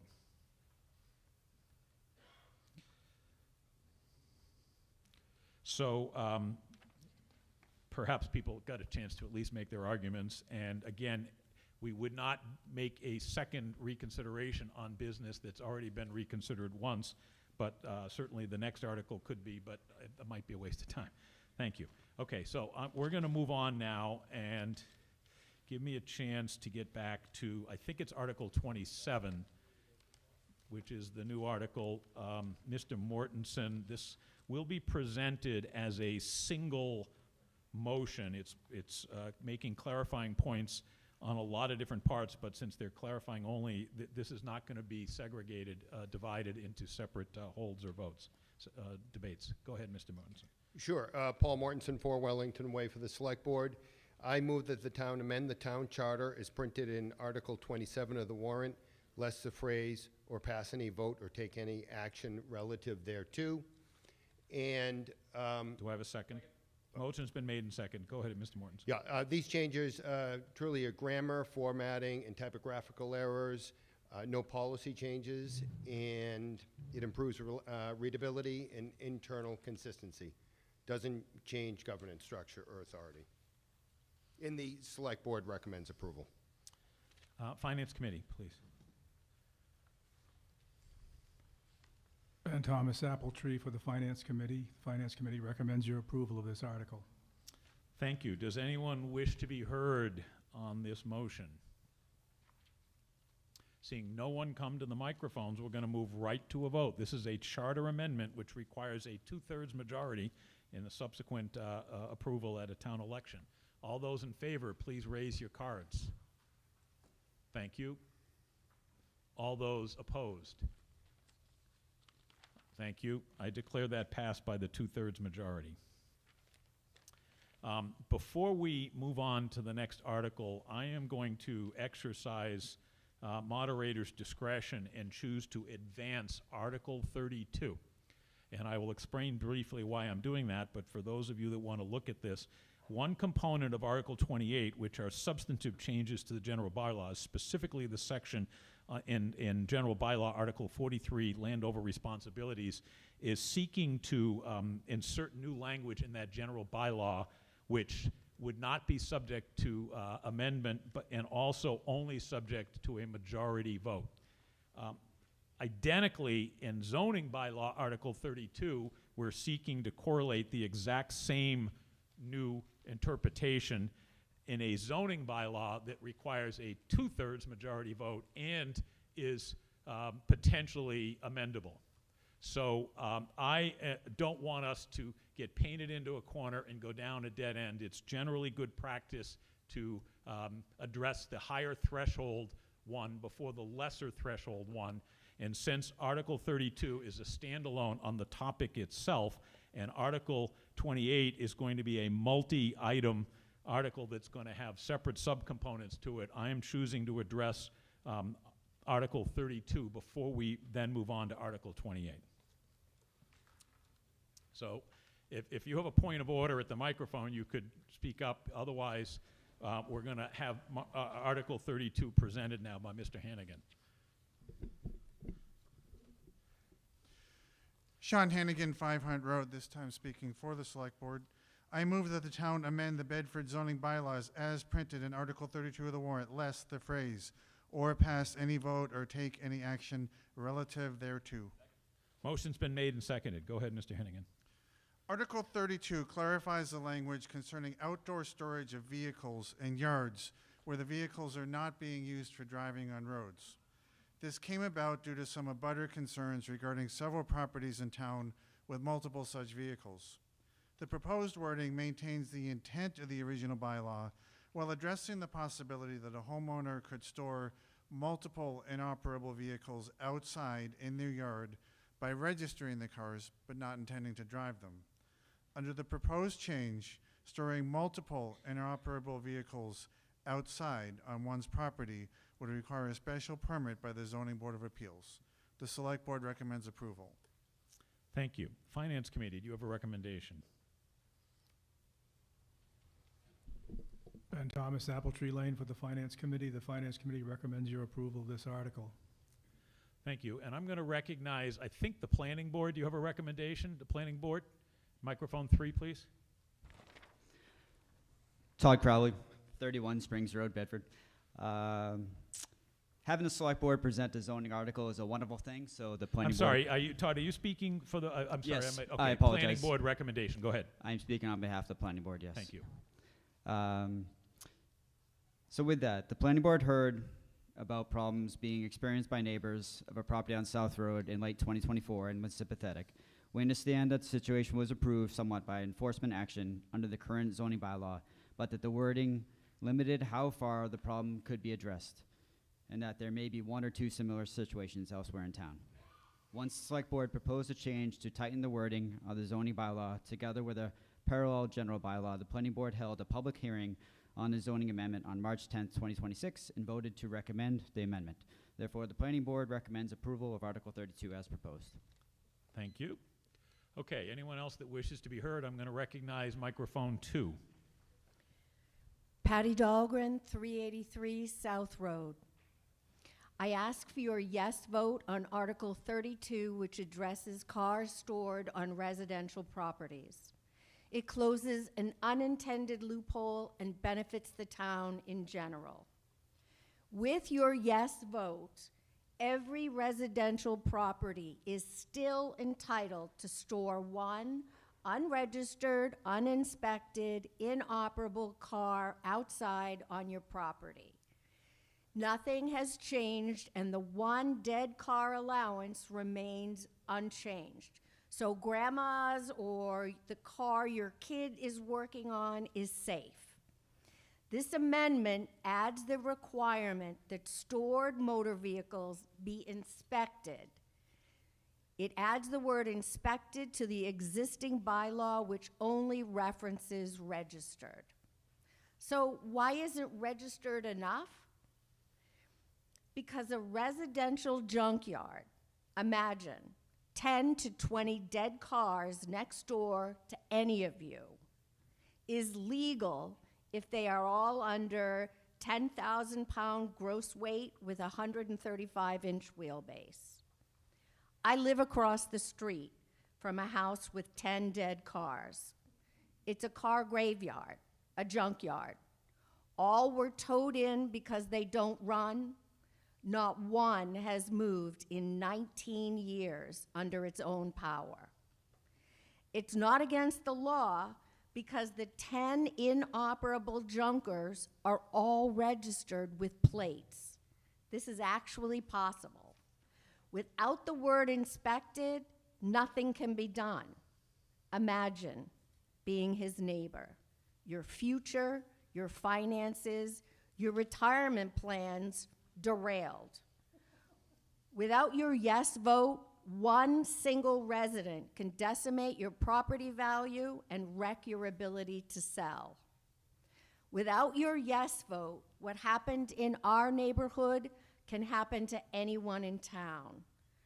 No one in Bedford should be trapped under this burden. Please vote yes to amend the bylaw to add the requirement of the word inspection. Thank you. Thank you. I'm going to recognize microphone 3 next. Hi, it's Alan Marshall, 197 North Road. This town is bisected, if you will, by the Concord River, on which many people enjoy boating. So I'm not going to talk about junk cars here, but I am going to ask about the language in here that restricts me and my fellow citizens to having one boat. Unfortunately, I'm already a scofflaw. So could that be clarified, please? Because as it's written, it would restrict my ability to utilize my boats on the river. Thank you. I'm sorry, was there a question there? Yes, the question is, why are boats included in this with the constriction of only one? I would just like to clarify that the proposed change we're talking about makes no change to the existing bylaw. It's only adding clarification in the subcategory of automobile. So you may have a legitimate question and you can make a comment, but in theory, there's no change to the single boat requirement the way I interpret this from what's already existed. Mr. Can I Hannigan, make an can you just amendment clarify, are we interpreting the bylaw correctly? That is my interpretation and what I've discussed with staff. The provisions regarding recreational trailer, utility trailer, boat have not changed. The only additions are what you're seeing in bold here. There is an allowance in the existing language for a permit to be granted for more than one boat through a zoning board of appeals permit.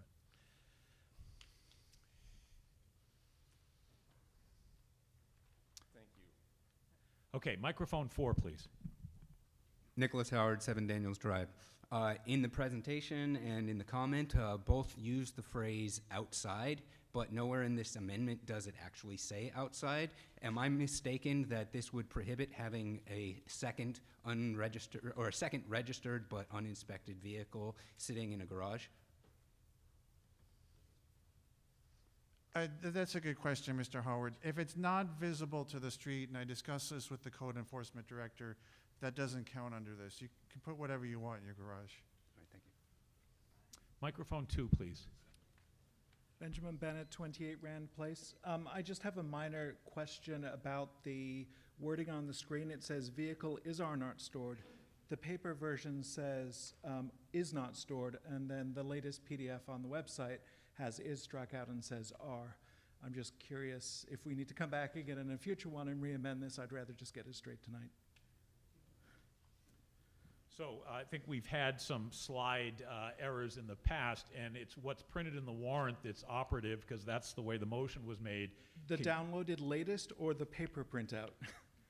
So are you indicating that there's 2 versions of the There printed are, warrant? unfortunately. Well, define print, but yes, the electronic version has the word is struck out and says are. And then, oh, I'm sorry, maybe I have it backwards. So I also think that scrivener's errors and minor errors that don't change the intended purpose of these can be corrected here. So whatever the more proper English is, I would entertain a motion to change change the motion to be the correct word. I would briefly assert it's one is not stored would probably be grammatically correct, but it probably should say trailer, boat, or vehicle is not stored. But I'm defer to a grammarian. If we have two different versions of the motion in two different versions of the warrant, I'd like to have that clarified before we go any further with this debate.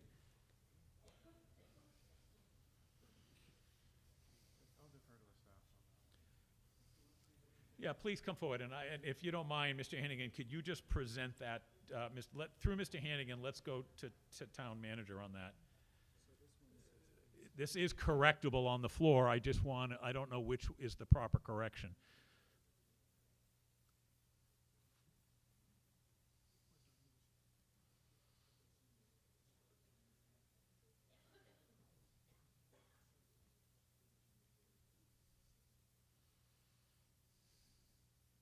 Once again, we're not arguing about what the slide says, it's what the warrant article as issued to town is.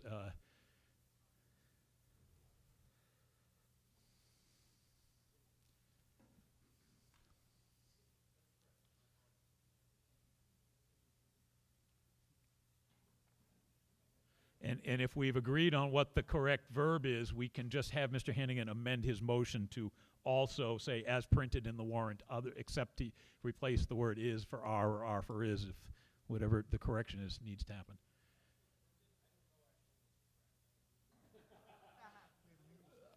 Again, I don't know that we need an English professor to tell us which is correct, but I'm going to suggest that that the speaker has pointed out a grammatical distinction that may not matter for our vote on this, but I would like one of those two words to be locked in.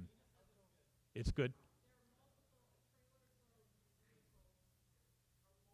So, okay. So the interpretation from town council is the verb changed to plural are because it's not just one thing, it's multiple types of things. So the correct word is are. The verb is are, A-R-E, correct? Okay, so we've clarified that. Everyone understands the motion. I'm sorry, I lost track. I think it's microphone 3 first. Point of order. Yes, go ahead, microphone 2. Hate to be a stickler for grammar, Jerry Pfeffer, 28 Battle Flag Road, but this, if you do leave it that way, it mean what would be prohibited is a trailer, boat, and vehicle stored on your front yard. I don't think you want to say that. I think you want to say the trailer, boat, or vehicle is not stored.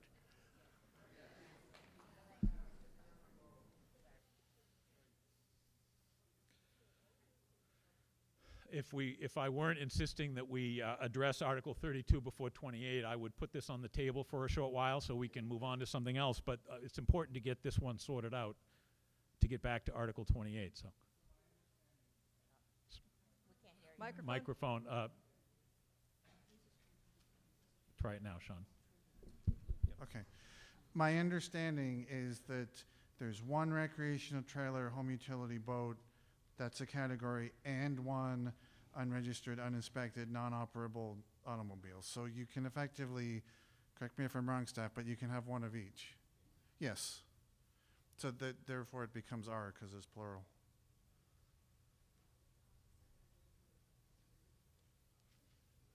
Okay. In the instance that we're talking about, provided that the trailer, boat, and or vehicle, that is not preceded by a one. It's preceded by the. So trailer, boat, and vehicle, you really want an or if you want to keep that singular. One trailer, one boat, one vehicle. Yeah, I mean, I appreciate that. That is actually the part of the article that was not amended. That's the way it was before, right? Yeah.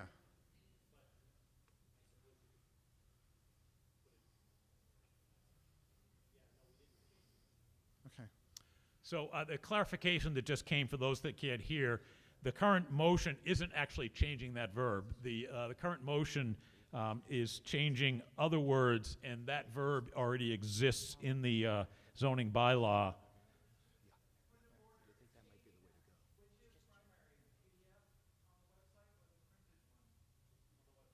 The website is the primary.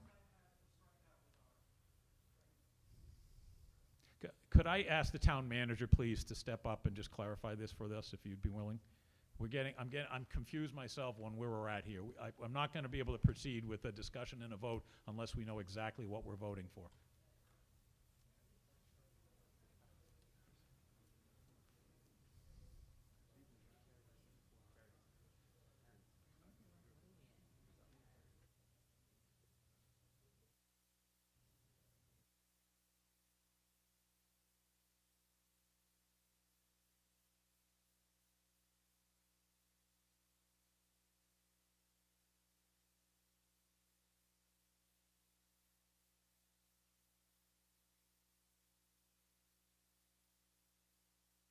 Discussing that, I can say definitively the version of the warrant that I have, that verb is not changed. It's already there.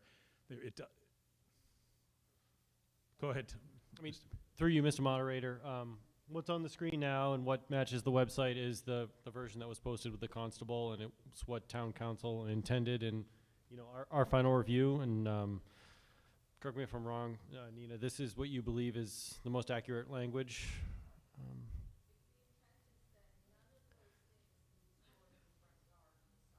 What she's saying is if the intent is that none of those things are stored in the front yard or minimum side yard setbacks. Okay, I'm interpreting that the intended verb is are, and as what you see on the screen is correct, and that there is the official version of what was printed on the website matches that. So we have language now that we can discuss further. I think I was at microphone 3. Ann Bickford, 197 North Road, and I'm not really trying to derail this article. I understand what that person said when an eyesore, that loophole needs to be closed. However, the reason why this boat issue is in here, is at our head, is because of the sentence that we were just talking about. A boat, what is a boat? Is a boat a kayak? Is a boat a canoe? Is a boat a small little fishing boat? Is a boat a big boat with a motor on it? Very different answers of how offensive a thing is depending upon what a boat is. And so if we assume that a boat is in fact a canoe or a kayak or a fishing boat, we have probably a whole lot of people in town who haven't gotten permits for those because they're small, they're unobtrusive, they're not going to offend the neighbors.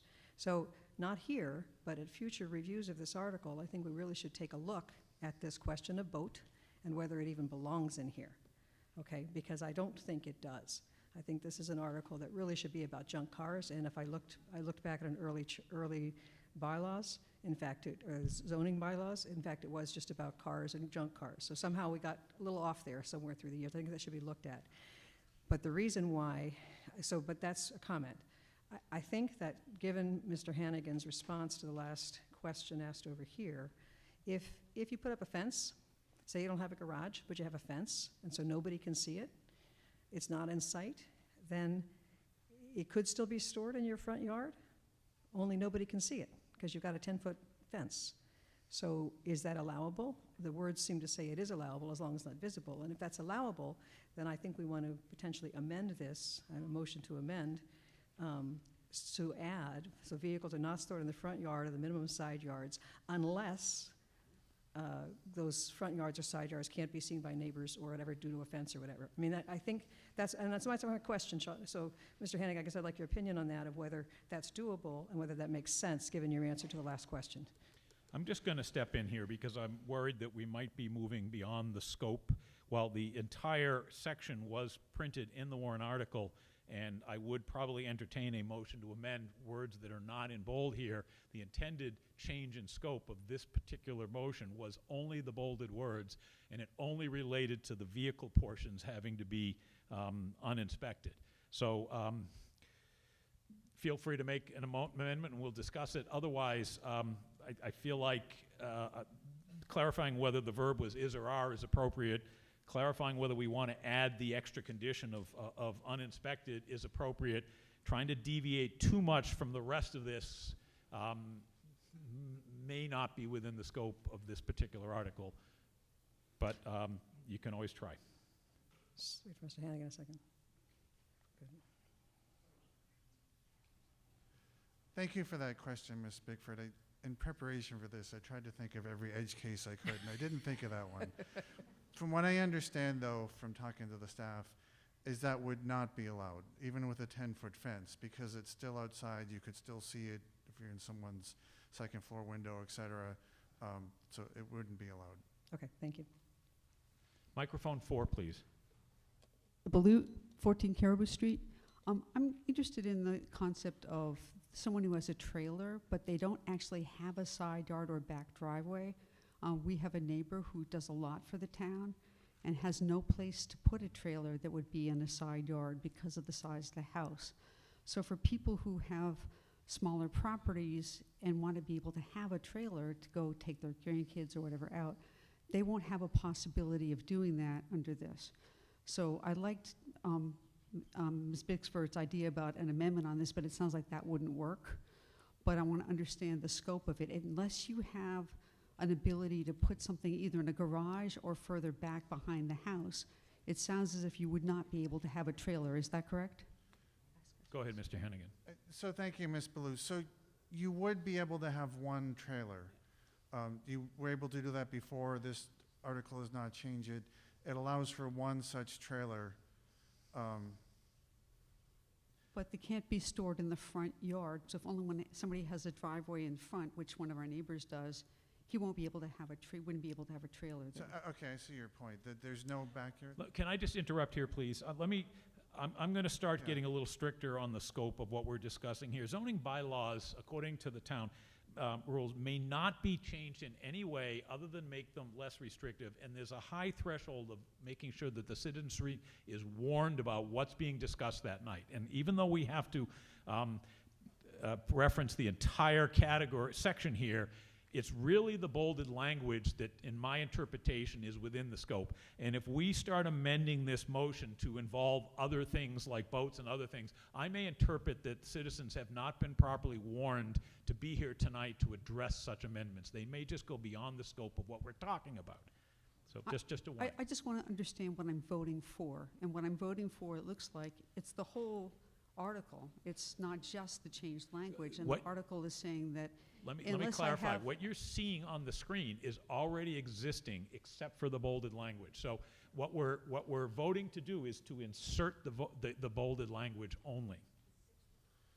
So if somebody wanted to bring up ways in which certain people will be restricted because of the size of their property, then this is not the forum for that. Is that correct? Correct. You can't be introducing zoning bylaws like that just from the floor here. They have to go through an extensive process, and then the final version of that process has to be printed in the warrant and sufficiently advised to everyone in advance of town meeting. Okay. Then my comment is that this is restrictive to people who have larger properties, and it means that people who have smaller properties can't have that benefit. Thank you. I'm going to go to microphone 2, please. Walter St. Ange, 102 Pine Hill Road. I have a comment and a question. I support the article. I understand the motivation for it and appreciate the comments the first speaker made about why it's needed. I do think, I know this town meeting is very fond of charter and bylaw amendments. We have them at every town meeting.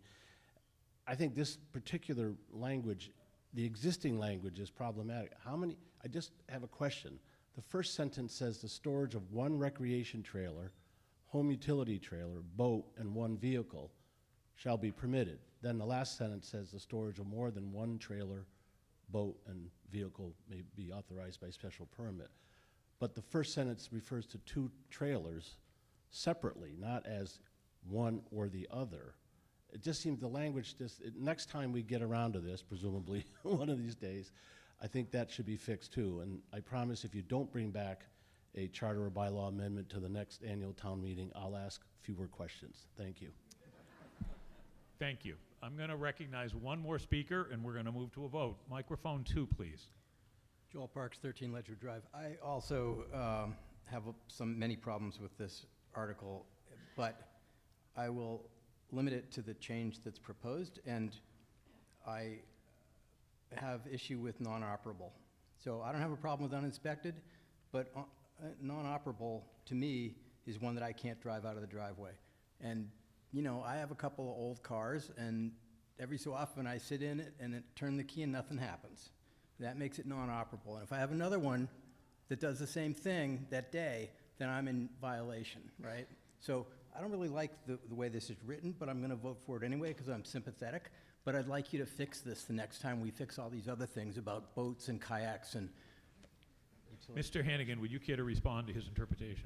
Yeah, thank you very much for that question. And I do appreciate that, you know, this particular section will probably have some further discussion after this town meeting. From what I understand, when this was discussed with the staff, the planning board, the concern about just leaving it at unregistered was already mentioned. Somebody can pay a small fee and add a plate to a car, and then it becomes registered, even if it's a junk car. The concern with leaving it at uninspected was someone could take the car to an inspection station and get one of those R stickers and then say, okay, I had it inspected, but it didn't pass. From talking to the staff specifically about the word non-operable, my understanding is the staff has said that if a vehicle passes inspection, that means that it's operable. So that would be a way to preclude that. It's ultimately something, and the concern about one day, I mean, I've had my car not start on me one day. This normally takes months to work out. So if you, for example, have a car that doesn't start, you don't get a chance to take it to get it towed to the shop or something in a few days, this wouldn't affect that. This is talking about cars that are out there for months or more at a time. Thank you. Okay, I think we're going to move to a vote on this. It is as printed in the warrant. The version of the warrant that you saw up on the screen with the word R is included. And this is a zoning bylaw amendment that requires a 2/3 vote. All those in favor, please raise your cards. Thank you. All those opposed? Thank you. I declare that passed by a 2/3 majority. Now remember, I advanced that so that we will now go back to Article 28, and as Mr. Mortensen prepares to read Article 28, this will, first of all, he's going to give a presentation first, and then when he reads the motion, it's going to reference the various sections of Article 28 as printed in the warrant, but then specifically reference each article title so that anyone who wishes to hold for separate debate and vote any one of those underlying general bylaw articles, you can yell hold when the end of the motion is read. Yeah. Yeah. Yes, please.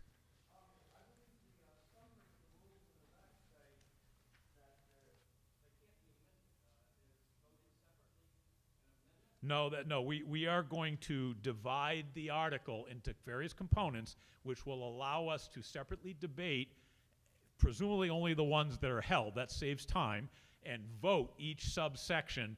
And the separate votes on each subsection, when you put them all together, that's equivalent, and that's not, a general bylaw is debatable, but it's not amendable. No one's going to be able to amend any of these. Thank you. Okay, go ahead, Mr. Mortensen. Sure. Paul Mortensen, 4 Wellington Way for the Select Board. So these are what we considered substantive bylaw amendments, not related to the annual town meeting date. So Article 5, we would change the generic advance notice of public hearings from 10 days to 7. It doesn't affect notice period if a different time is called out for elsewhere, and also specific time for removal of a board, committee, or commission member for absenteeism, so 10 to 7 days. Article 15 clarifies that the Capital Expenditures Committee does not need to make a recommendation on certain capital projects that are funded through community preservation, enterprise funds, revolving funds, or grant funds. The idea being that those items are vetted elsewhere. So I think mainly that leaves projects that are funded for through the tax levy or bonding. Okay.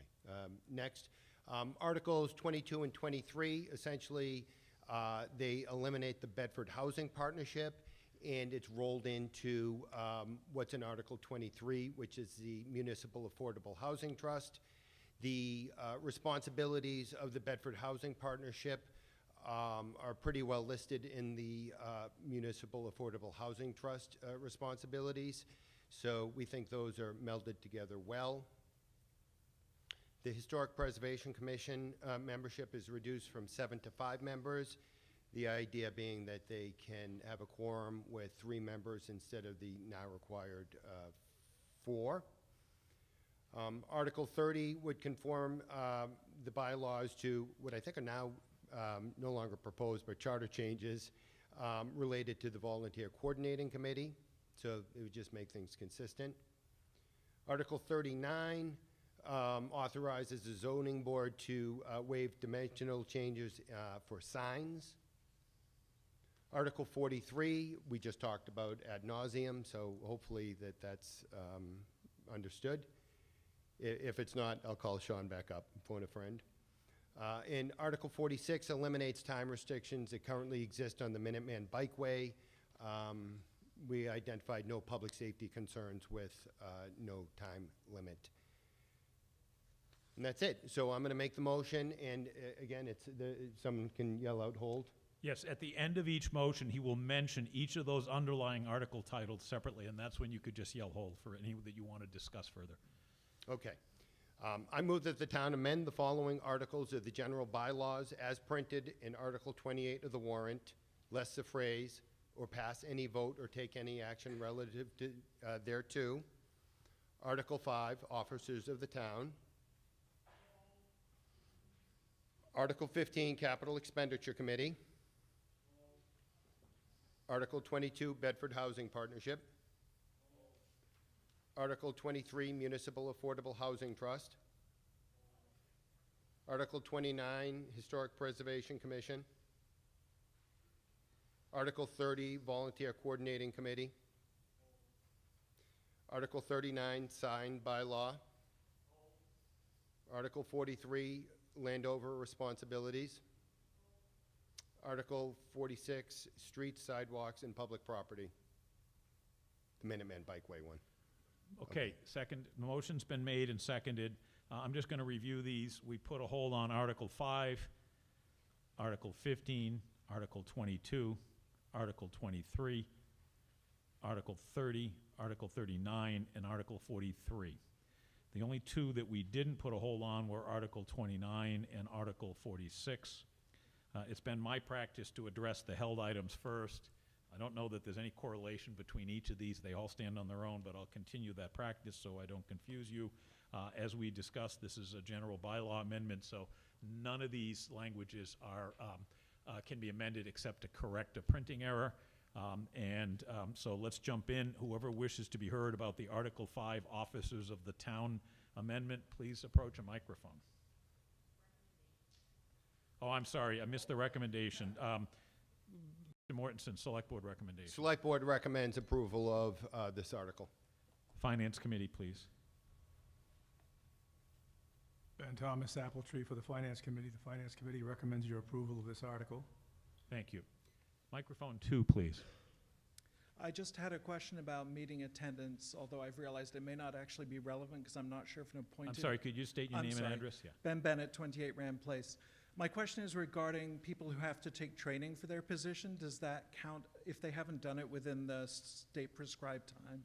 Would that mean that they were absentee effectively once that time had elapsed? I don't believe the bylaws address that situation whatsoever. Okay, thank you. Microphone 3, please. Ann Bickford, 197 North Road. The change being made is a change from 10 days to 7 days of posting for public hearings, and I would like to hear why it was felt that was necessary or advisable. I think it has to do with flexibility in the town manager's office to post notice, and with notice being electronic, that there's... Matt, do you have anything else to add? I'm going to let the town manager finish up. No, you were doing great, Mr. Former Chair. Notices previously would get sort of one hit it being posted back when they were posted 10 days ago, maybe one time in a newspaper or one time on a bulletin board. Now that they're electronic, they're up 24/7 for the full 7-day period. And so there's a lot more easier access to them quicker, as you noted, quicker ability to respond to issues when they come up, if it's a dog bite or asking to have somebody removed from a committee or one of the other items where this situation would come up. Would just allow the town to respond quicker in those situations. And also, both 7 days and 10 days were listed in the bylaws in different places, so we just decided to pick one as well, and we picked the 7-day one. And just as the definition of a day, is it business day or a calendar day? Calendar day. Okay, so I guess my only concern is that sometimes lapping over a weekend, and people can be away, et cetera. I mean, I understand what you're saying about electronic, but I'm just not sure that 10 days poses a burden. Thank you. Okay, we're going to move to a vote on the held item 5, Article 5, officers in the town. This is a general bylaw amendment. It requires a majority vote. All those in favor, please raise your cards. Thank you. All those opposed? I declare that passed by a majority vote.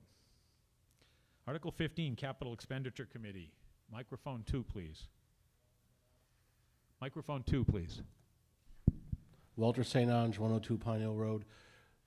What would be excluded from the Capital Expenditures Committee if this is approved? I assume, for example, the community preservation budget would be outside of that review by the committee. I would like to understand what role the committee has today, if any, in the review of the community preservation budget. But are there other capital items, for example, anything in the capital budget we approved last week that would not come before the Capital Expenditure Committee if this change is made? I assume also that bonded items that are paid from the bonds are paid from the general fund. Those would be still covered by the CEC. So from the last capital budget, you asked, it would be what passed through for the ambulance fund. That wouldn't have to go through capital expenditures again. May I ask a follow-up? Yes, please. In that example, then, that was a large item, almost $500,000, I think, who would review it and make recommendations? And I guess why, that seems like an odd exclusion, frankly. That seems to be precisely what the Capital Expenditure Committee ought to be looking at. For the enterprise funds, it's the select board that reviews the capital item. Sure, go ahead.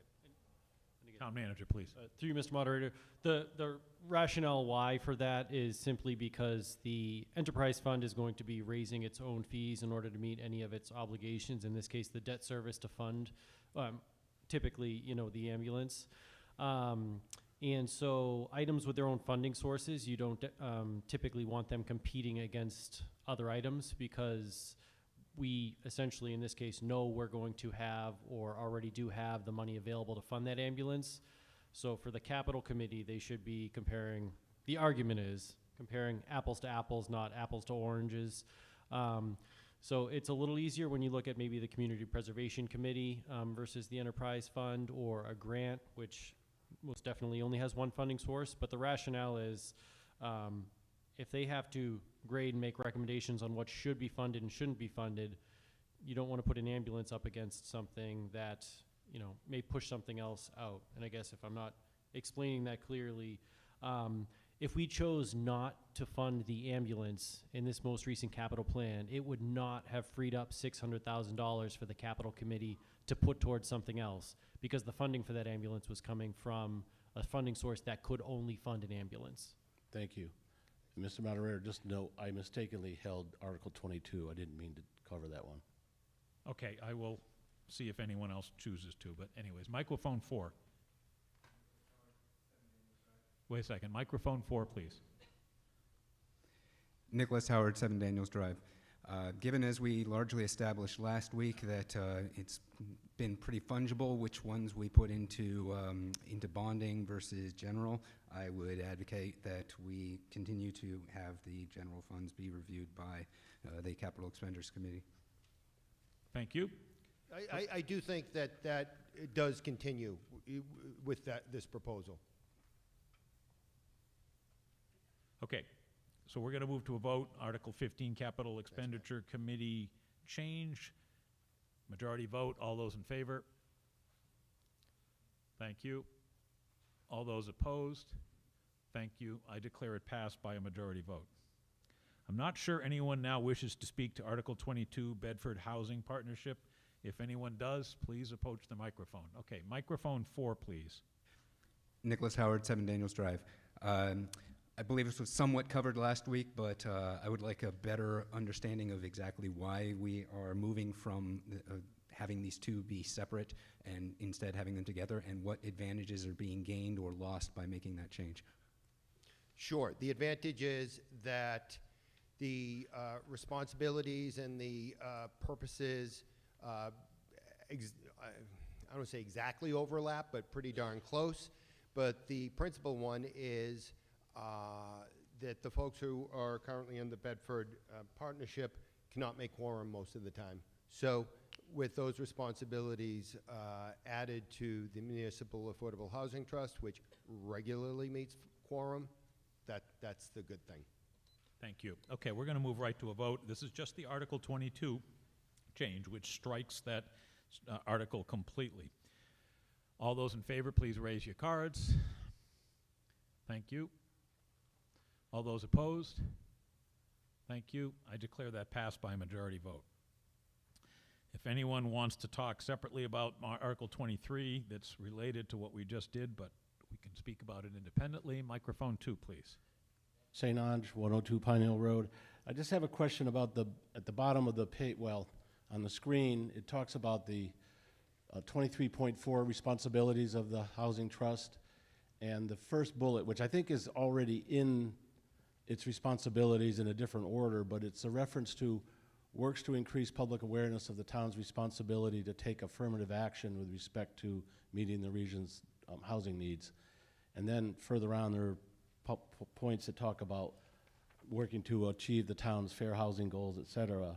The fair housing laws obviously prohibit all sorts of discrimination. I'm just curious what the affirmative action efforts are that the town does undertake and what it pertains to. Is it limited to, for example, income, which is obviously permitted? That's often the whole point of affordable housing projects. They're limited to certain income categories, but other categories are prohibited by the fair housing laws. I'm just curious what the town is actually doing here, given the desire to move that up to the first item in the list. So Matt can come up and talk when I speak incorrectly, but the Municipal Affordable Housing Trust essentially gives money to aid in affordable housing. People can apply based on their means or lack thereof to get finances to maybe make some repairs, et cetera. In terms of the language that we have here about fair housing and diverseness, et cetera, I do believe the town complies with state and federal law and wishes to continue to do so. So, anything that's in compliance with federal or state law with housing, the trust would try to further that. And just to follow up that through you, Mr. Moderator, in this particular case, you've confirmed with Town Council that affirmative action in this sentence just means taking proactive steps in order to do something. It doesn't mean affirmative action in the other potential sense. Okay, we're going to move to a vote on this. We're voting on Article 23, Municipal Affordable Housing Trust amendments as printed in the warrant. All those in favor, please raise your cards. Thank you. All those opposed? Thank you. I declare that one passed by a majority vote. The next held item was Article 30, Volunteer Coordinating Committee. Anybody wish to be heard? Going once. Okay, we got a speaker here. Microphone 2, please. Walter St. Ange, 102 Pine Hill Road. The new language says that the VCC shall recommend whether or not the applicant is qualified. I'm just curious what is meant by qualified. Is it simply they're a town resident or a town voter if that's the qualification that's needed, or is it a more subjective qualification? And if it's the more subjective one, are they actually going to rank every person that applies for a position and publicly deliver that at a meeting? Thank you. I think they intend to up or down qualified or not. I think it's a mix of objective factors. Have they attended town meeting, et cetera? Or do they, the subjective ones would be, do they have a special acumen in something that might be useful, for example, for the Finance Committee? So I believe it's a mix. Thank you. Seeing no one else at the microphone, we're going to move to a vote on Article 30, Volunteer Coordinating Committee. It requires a majority vote. All those in favor, raise your cards. Thank you. All those opposed? Thank you. I declare that one passed by a majority vote. The next held item is Article 39, Sign Bylaw. I'm going to recognize microphone 2, please. Keenan Ross, 2 Fox Run Road. The sign bylaws are part of our bylaws, and they were voted on, written by the selectmen and people like that, but voted on by us, and I see no reason for us to give up that power to a limited number of people that are on the zoning board. So I encourage people to vote this down and leave the sign bylaws totally under control of the voters. Thank you. Seeing no one else approaching the microphone, we're going to move right to a vote. It requires a majority vote. All those in favor, please raise your cards. Thank you. All those opposed? I'm going to count that vote. I'm going to count it. To me, that was close. I think it passed, but I'm going to count it. So we're going to, Amanda, if you could just ask for some help from the back of the room. We're going to take a quick counted vote on this. We're looking for a simple majority, so I promise you there's one layer of math, not two. And stand by. We will vote each of the 4 sections of the auditorium, and then we will vote the front section separately. So when the tellers are all ready, I'll tell you when to raise your hands.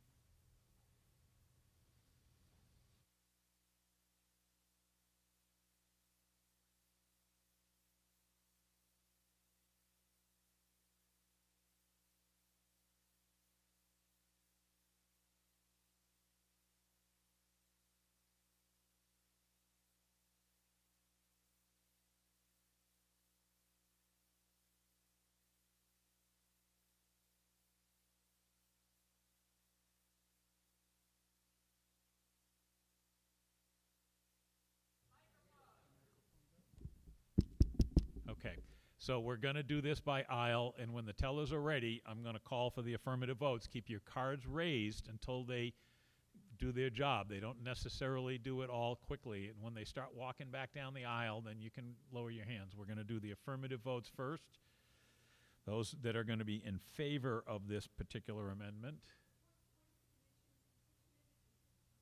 So we are now going to be voting on Article 39, Sign Bylaw, which has a lot of new language added to it.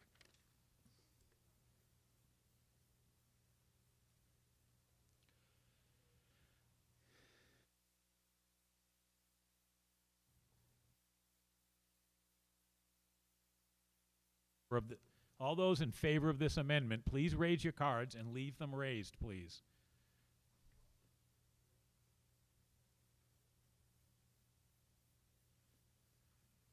Please keep your cards raised.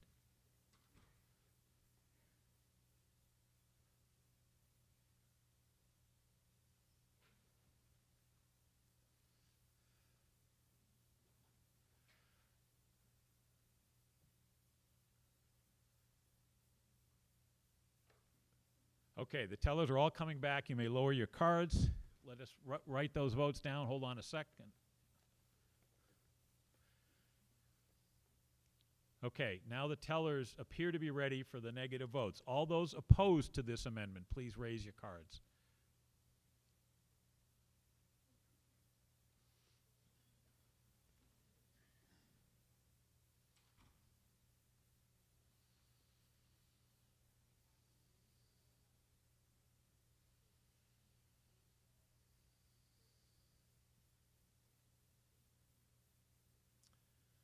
Okay, the tellers are returning. You may lower the cards.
Okay, I declare that motion passed by a vote of 88 in favor and 59 opposed. So it met the majority threshold. So that was signed by law. The last held item, Article 43, Landover Responsibilities. General bylaw language consistent with what was just passed by a 2/3 majority in the related zoning article. Anyone wish to speak? Microphone 2, please.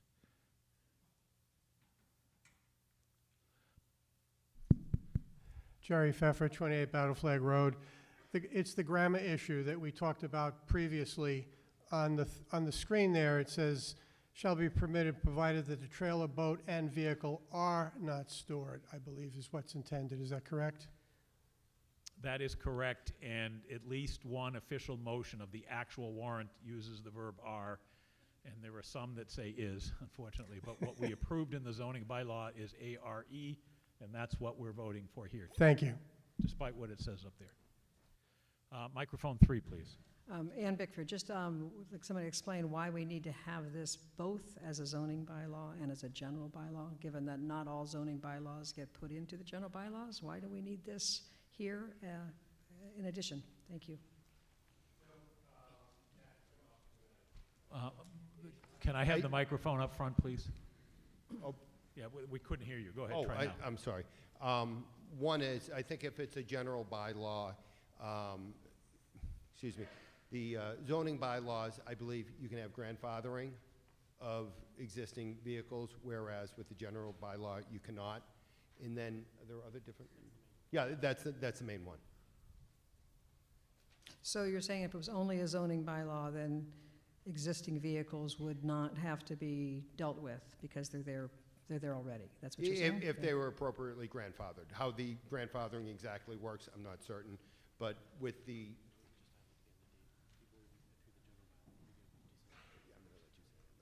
Go ahead, Mr. Manager.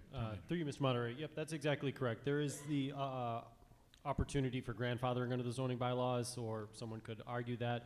Under the general bylaw, we have written the last sentence here, which is a little different, is that this will go into effect on December 31st, 2026. So essentially, after town meeting, this gets approved, people will have over 6 months to remedy the situation before the bylaw would go into effect.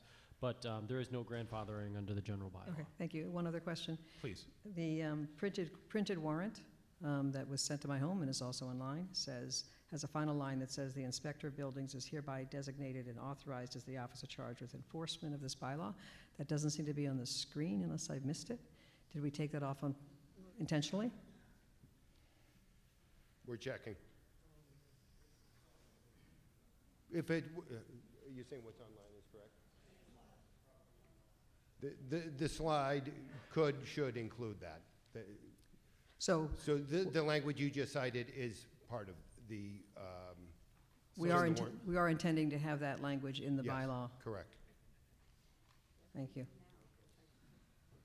Okay, microphone 4, please. Melinda Balloon, 14 Caribou Street.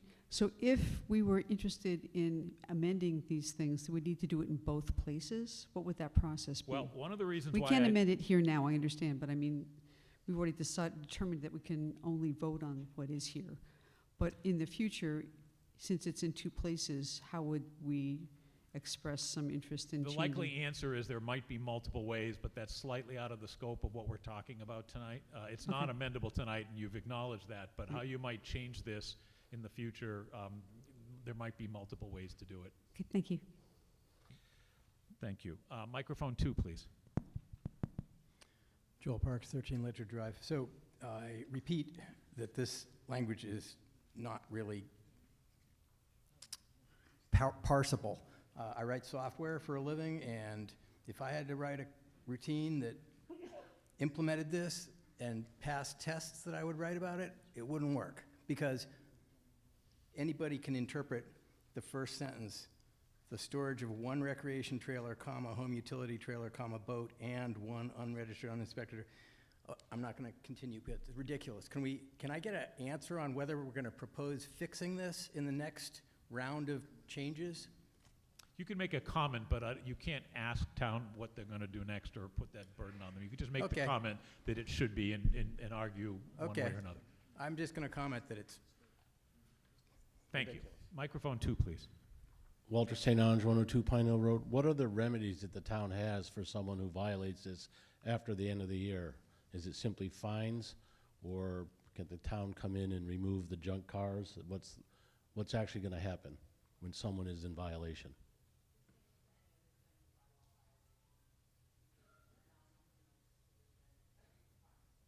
Non-criminal disposition and fines. So I'm not hearing that the town can go and tow it unless we went to court. What are the fines? Is there a set schedule, or is this determined by the town? Do we have that handy?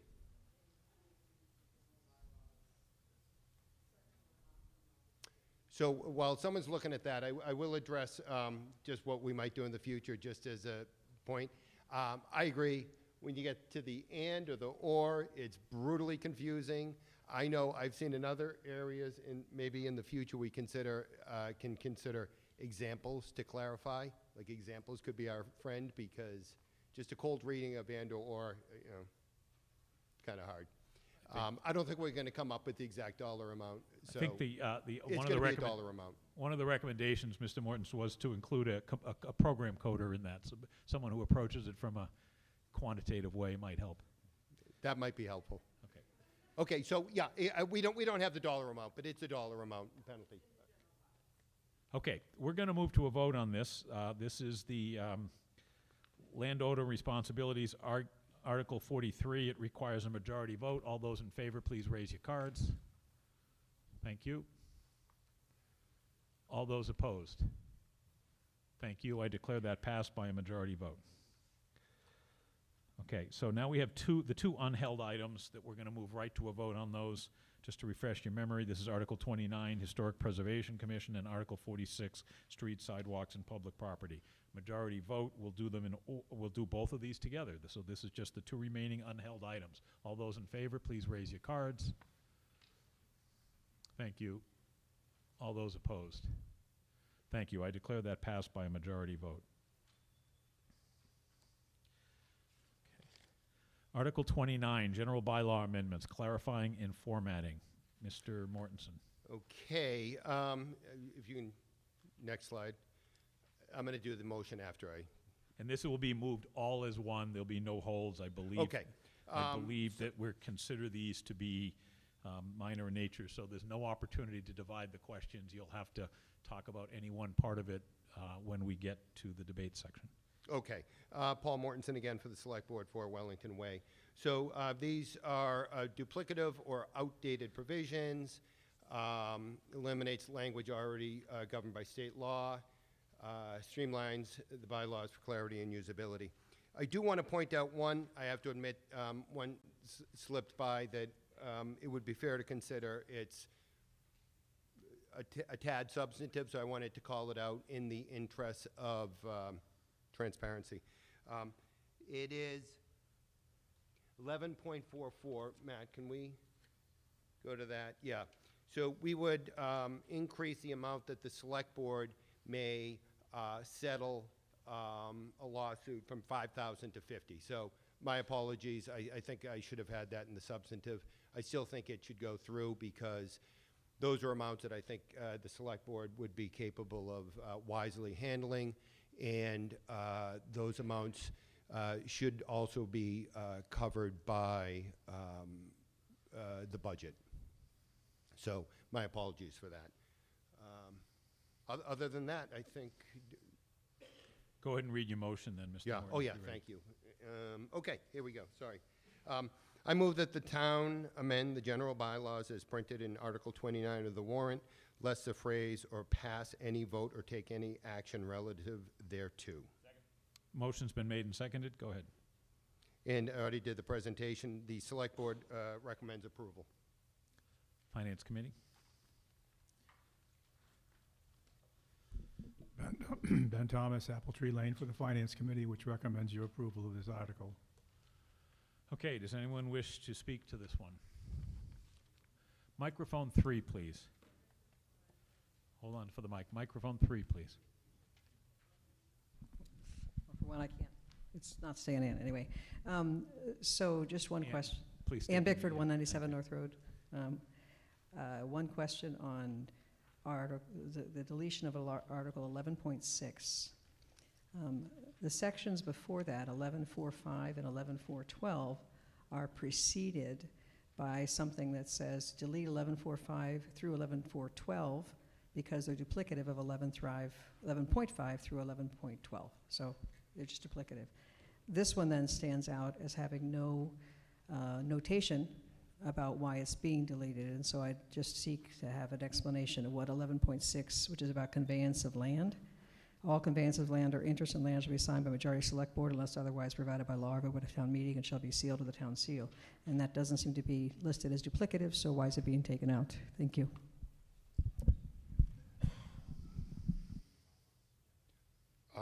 Thank you for the question. It's duplicative of, it's already in Massachusetts state law. Okay, let's move right to a vote on Article 29. This is a general bylaw amendment. It requires a majority vote. All those in favor, please raise your cards. Thank you. All those opposed? I declare that one passed by a unanimous vote. Thank you.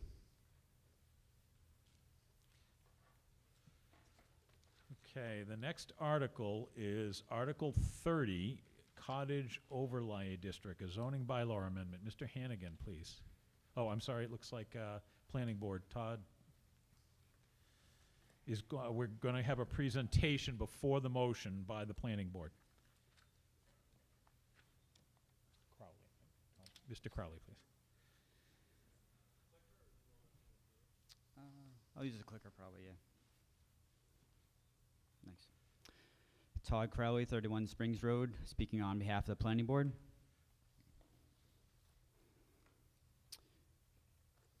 And that button, let's go this way.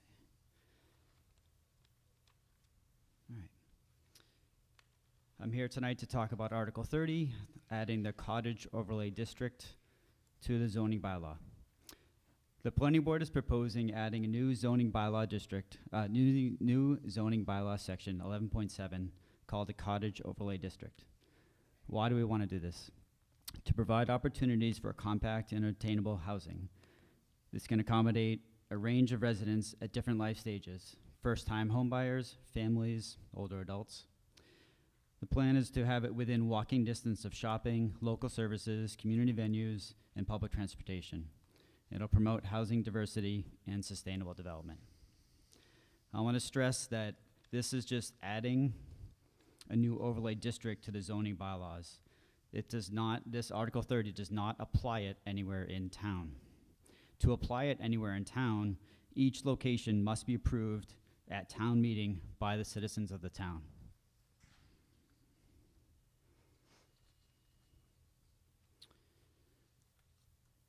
The Cottage Overlay District itself, as I said, is an overlay zoning district. It superimposes it over the underlying zoning district. What that means is either the Cottage Overlay District provisions set forth in the section can apply, or the provisions applicable to the underlying zoning district. You can't mix and match, you can't choose. It's one, you can abide by the Cottage Overlay District or abide by the provisions applicable to the underlying zoning district. And the goal of this is cottage home projects. It is going to be subject to site plan approval by the Planning Board, and it will follow design and sustainability development standards. We did take ideas and concepts from the Massachusetts 40Y concept that's going through the government right now. However, we thought it was a bit restrictive in parts, and we thought we could take what was great from it and then apply what we thought was best for Bedford. For the design standards, there are many slides about this. For one, the front pedestrian entrance for each cottage must face the closest street or the access drive. Each structure has to have pitched roofs, and each will also follow universal design, which means grab bars around toilets, tubs, and showers. Door openings have to be between 32 inches and 48 inches. No raised interior thresholds unless they're required by law. And to minimize the steps necessary to access the dwelling to one step that can be waived by the Planning Board.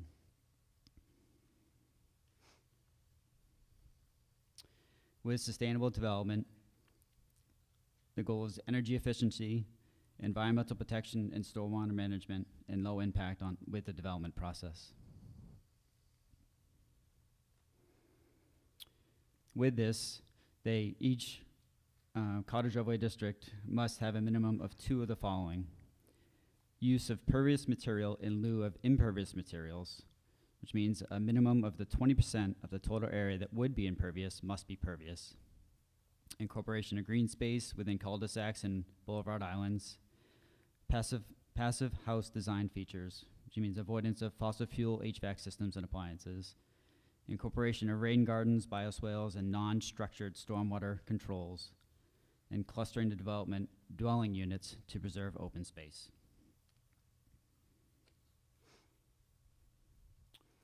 There's 2 more further development standards. One with plantings.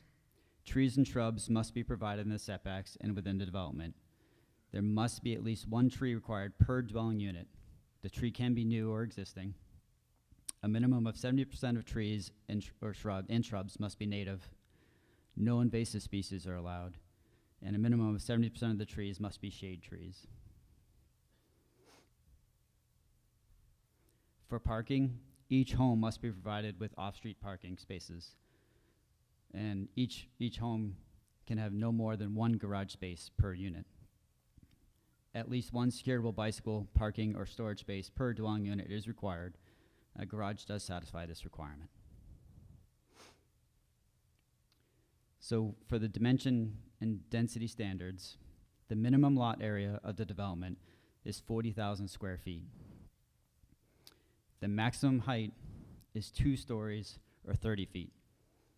And that is a significant difference from the rest of town, the residential areas, which currently allow 3 stories and 35 feet. And just as a reminder, the town changed that. Before, we used to allow 35 feet to the midpoint of the roof, which meant structures could be 45 feet, 42 feet or so tall in the past. But the town decided to put a cap of 35 feet. We're saying for this, it's 30 feet. The maximum density is 10 dwelling units per acre. And the maximum unit size is 1,850 square feet of gross floor area, which does exclude the garage space. The minimum lot frontage is 150 feet. The minimum front yard setback is 20. Side yard setback is 15. The minimum rear yard setback is 15. Just one quick note, pre-existing residential structures should not be subject to setback and height requirements, but they have to comply with the lot area, density, and unit size requirements. Meaning that if there is an existing structure, it does have to meet the maximum unit size of 1,850 square feet.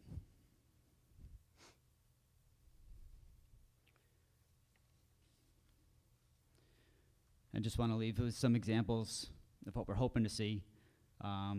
Much smaller houses.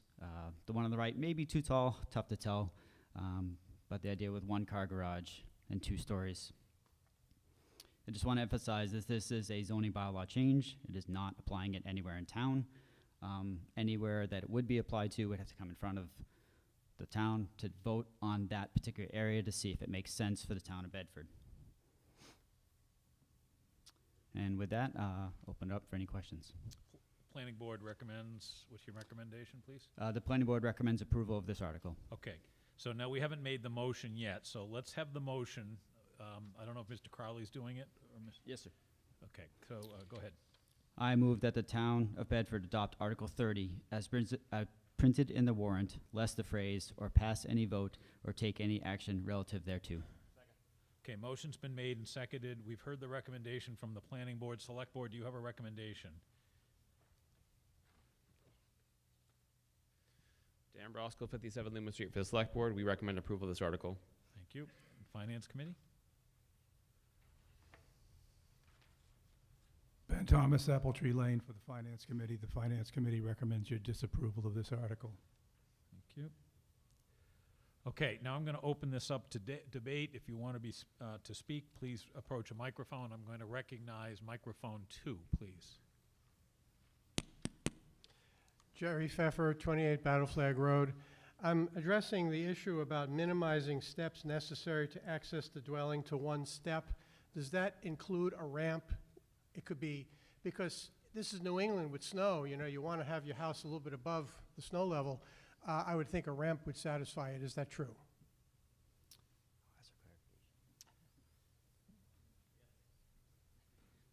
Yes, the answer is yes, it would. Okay, and as a follow-up question, 3 of those buildings have steps that are more than 1. Why are they compliant? Well, I can say this, the planning board can waive the requirement of 1 step if necessary, if it makes sense for various reasons. That being said, I didn't notice that till now. Thank you for pointing that out. It was hard to find examples online. Thank you. Thank you. Microphone 3, please. Thank you. Alec Francisconi, 251 Old Billerica Road, Bedford. I'm curious if there was any analysis done on how much of the existing residential zoning in town might actually qualify to be a cottage overlay district, particularly based on the sentence that says locations that are within walking distance of a range of shopping, local services, or community venues and public transportation. So that's my first question. My second question probably carries on to the first. Was there any modeling done around what this might do to the population in town in the next 5 to 10 years, given that we were talking about putting up 10 houses on 1 acre? Thank you for the questions. I can say that no quantitative analysis was done on exactly where it would be applied. The thought, I can say, we speak for myself with the planning board, is that we've been talking about this for years. We're talking about way before MBTA communities. And with that, that sort of derailed this discussion on the planning board. And then rewriting the zoning bylaws kind of derailed this as well. But it's been discussed for many, many years since I was on it and before. The thought is that want it close to town, residential A, Res B, you know, close to town, but we don't have exact specific areas. It's where it makes sense. So we're looking for, if you know people think they have a good place, come and talk to us, and then we'll discuss it and see if it makes sense for that area. I don't know how far this would apply in town. We also came here to see the interest level in town, see if people are interested in this sort of density in certain areas. Right. Again, this does not apply to any particular area. It has to come in front of the planning board, and then we discuss it, or at least come in front of the town. Right. Yeah, no, I get it.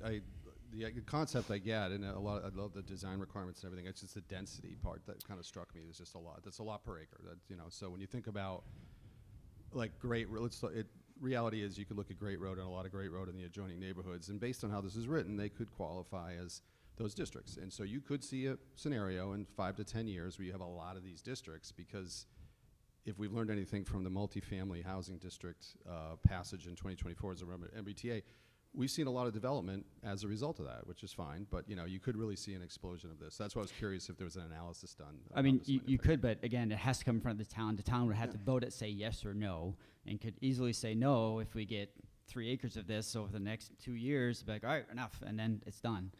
But that was part of this, is that we required the town to vote on every single area. Right. Well, the town or the planning board? The town. Okay. The town votes on every area. Perfect. But the idea that you could come in front of us and we could support it or not, but a citizen can also come in front of the town. But the town always votes in the end. The planning board does not have that power. Great, thanks. Okay, microphone 4, please. Hold on a sec. Microphone 4, can you enable that, please?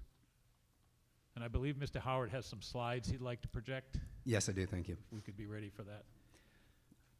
Nicholas Howard, 7 Daniels Drive. Those are the slides. My argument tonight is a simple one. This zoning article is not about what one project proposes to build, but about a set of rules on what can be built on any lot granted the cottage overlay zoning. Once Article 30 is passed, adding another property to the cottage overlay zoning becomes an easily repeated process, modeled directly on Article 31. Simply swap in a different address and plot outline, and it can be brought forward through a citizen petition with a timely filing. Then present a plan that looks appropriate for that lot, and it's a simple majority vote. But what's actually approved is the zoning, not the plan. From that point forward, anything compliant with that zoning can be built by right. The planning board will have site review, but that is about ensuring compliance with what is written in the bylaw. Throughout Bedford, we have a lot of older single-family homes set back 40 to 50 feet from the street on roughly 1-acre lots, generally with many mature trees. These properties often define the neighborhood. Next slide, please. Many of these properties are being bought up, torn down, clear-cut, and replaced with large houses that go right to the 35-foot setbacks. It's profitable. Next slide, please. Article 30 presents itself as creating an opportunity to let some of these lots, with town approval, be rebuilt as cottage clusters. That's a laudable goal. The particular proposal being presented tonight would be a good example of that. It's quite similar to what was built at Cheever's Path. Next slide, please. Unfortunately, what's on the ballot tonight is not that proposal. It's a zoning change that allows, by right, the owner of an approved lot to build anything that is compliant with this set of rules. This isn't about intent, it's about what the bylaw allows. And if a developer moves promptly under this zoning, the town's ability to stop the project later is extremely limited, even if there's broad agreement that what is going forward shouldn't have been allowed. There is nothing in this bylaw that, after approval is granted, prevents the property from changing hands to another builder with a very different vision of how to build within those limits. An example of this kind of envelope stretching can be seen at 38-44 Loomis Street. If we're going to choose to allow this kind of density, we should do it with a mechanism that enforces tighter controls so that the town can expect to get what it's after, not just what is allowed by a rather open-ended bylaw that dramatically changes setbacks and has very limited controls on massing, particularly at the front corners of the lot. Therefore, I urge you to vote to send this back to the drawing board. Thank you for your time. Thank you. Thank you. Can I comment, Mr. Moderator, on this slide? No, unless you.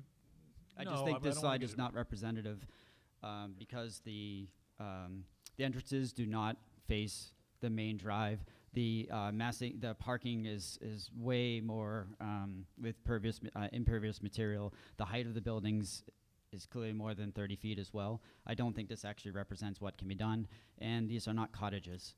The planning board is looking for cottages. Okay, Mr. Howard, you'll have a brief chance to respond. Can we have microphone 4, please?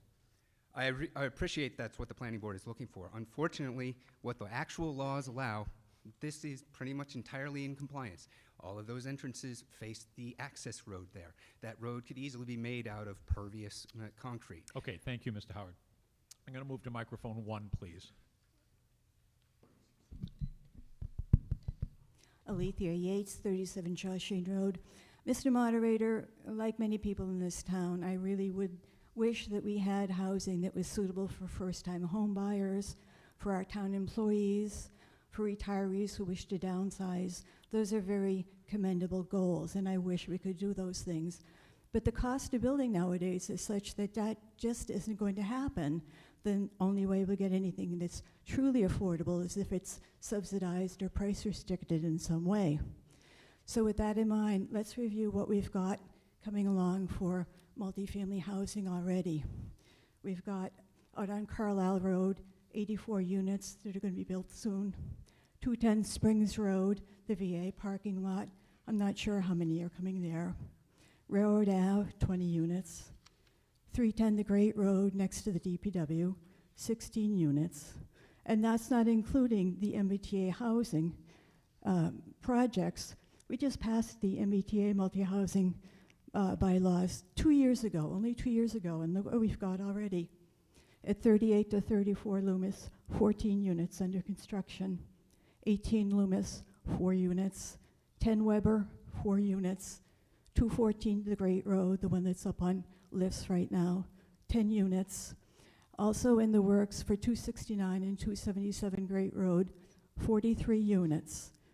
All in all, over 200 units that are already under construction or well along in the planning process, all multifamily units. So my question is, why do we need more zoning at this time for even more multifamily units when we've got so much coming along so quickly? We don't really know how this is all going to play out. It's happening much faster than we expected. I think we need to take a little pause, see what more we get under the MBTA law, and see what we think about it.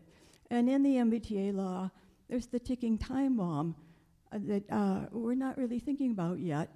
I refer to 200 The Great Road, the strip mall that's across from CVS. Under the MBTA zoning, that can become 82 housing units right there at one of the busiest intersections of the town.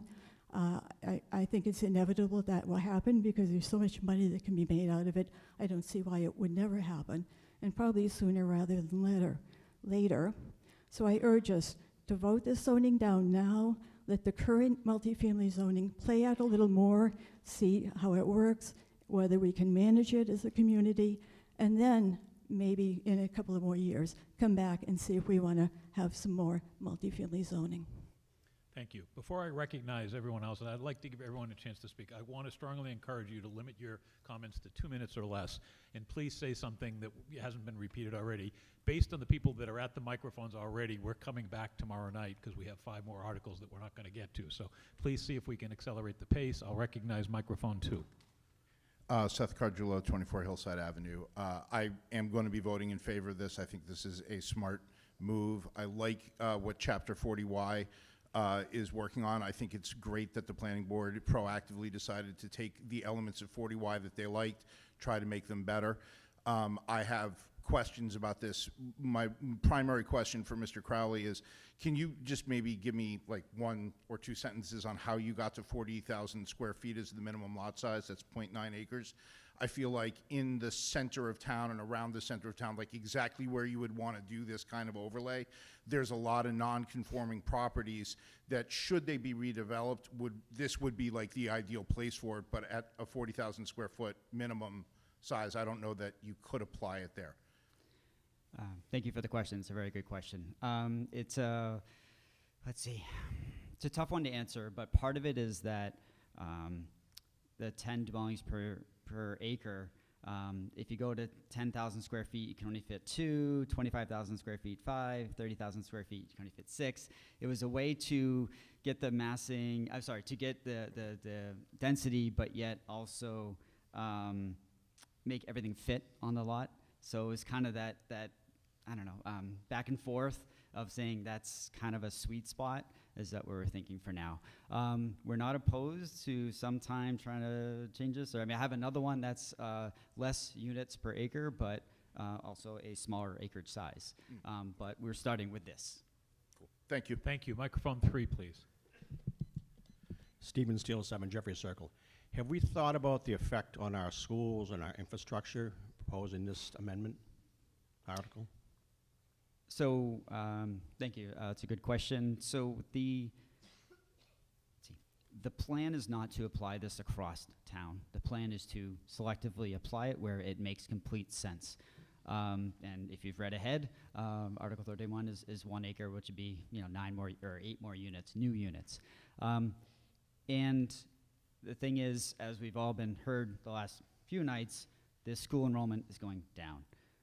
It's not going up currently. What we're proposing here is not dramatically changing that. We're talking, small number of places across town, depending on what town would like to do. And so to me, it's not going to have a significant impact on schools and so forth. I think MBTA has the larger impact, to be honest, where I don't know if the plan director remembers how many potential there could be. Okay, let's stay within the scope of the cottage, please. Follow up. Actually, I have a comment. So if this passes and you ask for specific areas, I would ask that the planning board come to this town meeting with those specifics, because we just saw a significant cost for a sewer station that may not have been done for 5 years. Now we're on the hook for it. So we need to understand the demographics to our schools, to our infrastructure, to our traffic. We need to understand all these things before we start proposing them and throwing them out there. Thank you. Microphone 4, please. Hi, Sandy Courier, 265 Davis Road. I want to first say I really appreciate all the volunteerism that goes on in this town. But I think it started out really well when someone said we want to take the best from 40Y and adopt it to Bedford. But in my opinion, the worst thing about 40Y is the 1,850 square feet. At 1,850 square feet, we are building homes north of $1 million We are not building homes for first-time buyers. We are not building homes for downsiders, and we're not building homes for age in place. If you Google, if you research, if you look into things, you will find that first homeowners in eastern Massachusetts, in towns like Bedford, are looking for 12 to 1,600 square feet. Bigger they can afford. If you're downsizing eastern Massachusetts, towns like Bedford, you're looking for 12 to 1,600 square feet. 1,600 square feet max.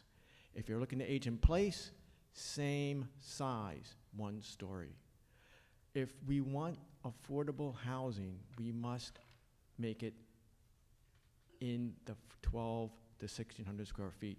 The town of Bedford has 2 ways to leverage housing. One is density, one is maximum square feet. I love the idea of cottages. My idea of cottages is 1,000 square feet. It's not 1,850. I would like this article rewritten. Rewriting it in town meeting is not the place, so I'm going to ask people to reject it so that we can have it target the type of housing we want. I would like not to see what's happening on Loomis Street happening on other parts of this town. Thank you for considering this. Thank you. Microphone 3, please. Yes. Microphone 3, please, in the back. Yeah. Judy Tody, Hawthorne Lane. Questions on 2 items in here, should this pass. One is a definition of walking distance. I think that's a very subjective requirement, unless it specifically says it must be within X distance of these things, because walking distance, to me, is going to be very different than someone who's using a walker or a wheelchair. And secondly, the 40,000 square foot minimum lot size, does that mean if a developer proposes buying 2 or more contiguous lots that would total 40,000 square feet, would this be allowed? Mr. Thank Crowell. I'm just going to answer the second one first. Thank you for your questions. If a developer combined 2 lots, they're not automatically allowed to. They have to come in front of the planning board, in front of the town, and we would vote on that area to see if it would be, if they could get cottage overlay district applied to that lot. So it's not automatic by any such sense. In terms of walking distance, some of us on the planning board like things to have some gray areas. Some people don't. I was on the zoning board for 10 years. The gray area for me makes it so that we have a bit of flexibility instead of saying, no, it has to be this distance. The idea is that we would talk about it during planning board meetings and decide if it makes sense for the town. So I understand the question, but we try to just build in some flexibility. Thank you. I'm going to turn off debate after everyone that's at the microphone now. So we will recognize everyone that's at a microphone. If you're not at a microphone right now, we have to move on. So microphone 4, please. Ben Krosner, 2 Wildwood Drive. I move to recommit Article 30 to the Planning Board for further study. I'm sorry, could you just repeat your motion exactly again? Yep, I move to recommit Article 30 to the Planning Board for further study. Okay, so that is a motion to commit, and it's been seconded, and it's debatable, and it requires a majority motion, and it's been made and seconded. Please explain why, if you have any further explanation, you can, and then I'll. Sure.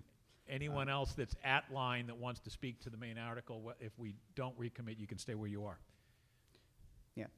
Article 30 presents itself as supporting universal design and aging in place. Those are good goals, and goals I think most of us share. My concern is that for multi-story units, which this article allows, the actual requirements in the article are much more limited than the language suggests. The text includes worthwhile features like grab bar blocking, wider door clearances, and level thresholds, but those measures mostly address entry and first floor circulation. They do not address the central question inside a multi-story home, whether someone with reduced mobility can continue to access and use the upper floor. This article, like I said, it does allow for multi-story and attached units. So while it is framed as cottage-style housing that supports aging in place, the practical result may resemble luxury townhouses more closely. In that respect, the promise of the article is broader than its requirements, so I'd like to see this recommitted. Thank you. Does anyone else wish to speak to the specific motion to recommit? To commit, it would be referring it to a committee of the planning board. You were specific because you could designate some other committee, but you're designating to send this back to the planning board. This is, to me, an alternative form of a motion to indefinitely postpone, but I'm still reading up on it. I don't know that we've ever had one in 3 years. Anybody else wish to speak to this motion? I'm going to recognize microphone 2. May I come up and lean on the podium, Mr. Moderator? Yes, you may, please. Unless, Mr. Doherty, you would care to sit and take a roving mic, but you're welcome to use the front microphone. Okay.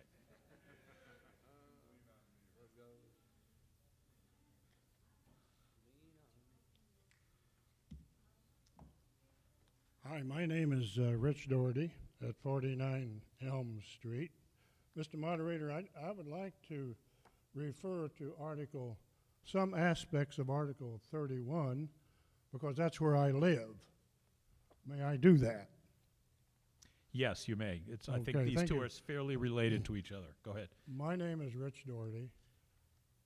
I've been working on this idea since 1994, when Steve Hanna, whom some of you may know, did a survey at the behest of the Housing Authority to see how many of us old folks, I wasn't old then, but it was a questionnaire, said if you got old, what would you like to do?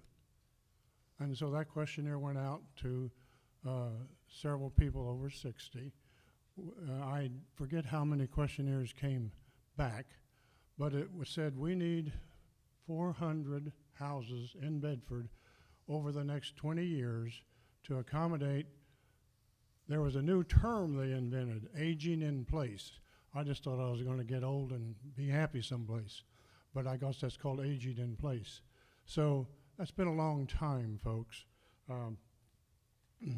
In 2006, at the behest of the Housing Authority again, we did another survey. Same thing. I don't know why we keep doing surveys and then get the data and then look at it and then do another survey and get the data and look at it. And folks, nothing has happened.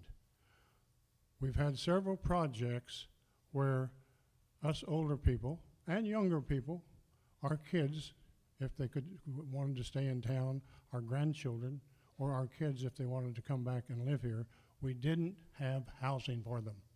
Now the lady who spoke over at microphone 1, I didn't write down her name, I'd like to refer to her by name, but she was talking about this craziness that is the MBTA housing.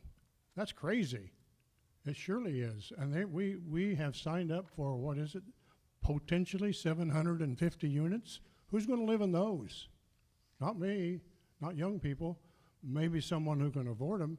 Not any of those units at this point meet the standards that are being set forth in this Article 30. Now, Mr. Moderator, if Article 30 passes, 49 Elm Street, which is 41,547 square feet, I believe, close to that, it's over 40,000, is where I live. And we sold that house by way of purchase and sale agreement in October of 2023. Mr. Moderator, tell me when I got 4 minutes, if you would, please. Well, you've limited to 3, and you've got about 30 seconds, please. And keep in mind, we're arguing the motion to commit, so tie it back to that when you get to the end, please. The motion to commit is to send this back, and I'll have to leave town. Okay. So you're arguing against the and motion. so will other people I know, because we're looking for a place like this to live, and we don't have it. The planning board has done what they're going to do. They'll come back again with the same thing, maybe 1,500 square feet, but you can't build what people want to live in. So I've probably gone over by 30 seconds, but I don't think this is a good idea. I think it's a good idea to take care of old people in our town. I've said this at the last 2 town meetings, and I think it's time to do it, and I'm one of them. Thank you. Does anyone else wish to speak to the motion to commit? Microphone 1, please, and then I'll go to microphone 4. Microphone one, please. Scott Cope, 16 Madawaska Street. I do not think we should commit to this to the planning board. Let's discuss the merits of it tonight. Let's make a decision. The planning board has gone over this for a long time. The state has already passed starter home overlay zoning district guidance. So this is a well thought out plan. Is it perfect? The square footage, the 1850, could you tweak this or that? The steps, of course we could debate those things endlessly, but let's debate it tonight and not just send it back to committee. Thank you. Microphone 4, please. Pam Brown, 12 Sorens Way. I'm not sure it was made crystal clear earlier that Article 31 is the only way this bylaw will be put into place for action. So we have lots of opportunity with a future town meeting to review other sites in town. The only site, and these two articles are tied together, first the zoning would need to be passed, and then we put it on the ground. The only location that we're looking to put it on the ground this evening is 49 Elm Street. The importance of this is it has been discussed for many, many years, and maybe the bylaw's not perfect. My point is there will be opportunity before any other site comes back to town meeting for potentially being added to the district to tweak the article, to clarify the article, to reduce the unit size, and so forth. And the one other point I did want to make is that the gross square footage includes basements, and I know for a fact that the planning board is looking for a variety of housing styles and sizes through this bylaw. I think we should proceed with the deliberation and vote on this article tonight. Thank you. Just to clarify the procedure a little bit, a motion to commit, for all intents and purposes, at the point we're at with this town meeting, will be final disposition of this article for this meeting. But unlike a motion to indefinitely postpone, it puts a burden on the receiving committee, which I think was designated the planning board, to actually do some work on this and come back to either the next town meeting or a future town meeting. So it's not quite the same as that. In light of that, I'm going to recognize everyone that's at the speaker here to argue in favor of the motion to commit or against it in a broad sense, because this may be your only opportunity to speak. And we're going to dispose of all of you now if you prefer, and if you don't, then we'll see how this votes, and if it's not committed, then we'll recognize you afterwards. So I'm going to go to microphone 1, please. Jennifer McLean, 8 Maple Street. I appreciate what Rich Doherty has just said about the duration of time that has already passed in trying to get something, and I hate to see us make perfection the enemy of the good enough. I'd like to take care of the people in this town and provide them housing. I know a lot of work has gone into making a plan for this particular property, and I understand that's not Article 30, but we seem to be circling and circling around, contemplating our navels, so can we please come to a decision and try and make something happen? Thank you. Microphone Thank you. 2, please. Jerry Pfeffer, 28 Battle Flag Road. Where in the wording of this article does it say that each separate project needs to be approved by town meeting? I don't see that anywhere. Sorry, Isn't it the next article, Mr. Crowley? In other words, it does, until you apply it to a specific territory, you can't right. do So anything. sorry, this is adding just a section to the zoning bylaws. It does not apply it anywhere in town. Like in the next article, Article 31, it's going to apply, it's an overlay district, so the cottage overlay district is just a cottage overlay district. It doesn't, it literally just sits in the bylaw. It does not apply it anywhere. It does not apply everywhere in town. May I believe you're saying is that, like for the earlier one, if you can have a district, but then you have to list where they are. Correct. And this is a case where you'd have the district, but you don't have anything listed, so therefore each one has to be approved. You said it much better than I did, yes, sir. Okay, thank you. And then my only follow-up to that is that I think there are some little flaws in this thing. I think we would like to have these be more separated units as opposed to clustered together in big monoliths like one of the diagrams showed. But I think that could be improved by a future improvement. I'd hate to see Rich leave town. Thank you. Thank you. Microphone 3, please. Linda Ballou, 14 Caribou Street. I'm curious about the issues that were raised before around the size, like to 1,200 to 1,600. There's no specifics about this actually being affordable for Rich and others to be able to be there. So what's so when we think about pushing it forward or thinking about it more. I mean, there was a point raised there, and also I believe only the planning board reviews a specific project, not town meeting. Is that correct? Currently, I want to understand what we're currently doing. Thank you for the questions. For the second one, the town approves where the overlay district can apply to, so which lot it can apply to. Once that's applied, and if the town says, yes, it can be applied here, and then any project that's going to be built on that lot would come in front of the planning board, where it's the public hearing, people can comment and everything, and that's where the site plan approval happens. So there would be no further review at town meeting of whatever gets decided at, say, Rich's house or whatever?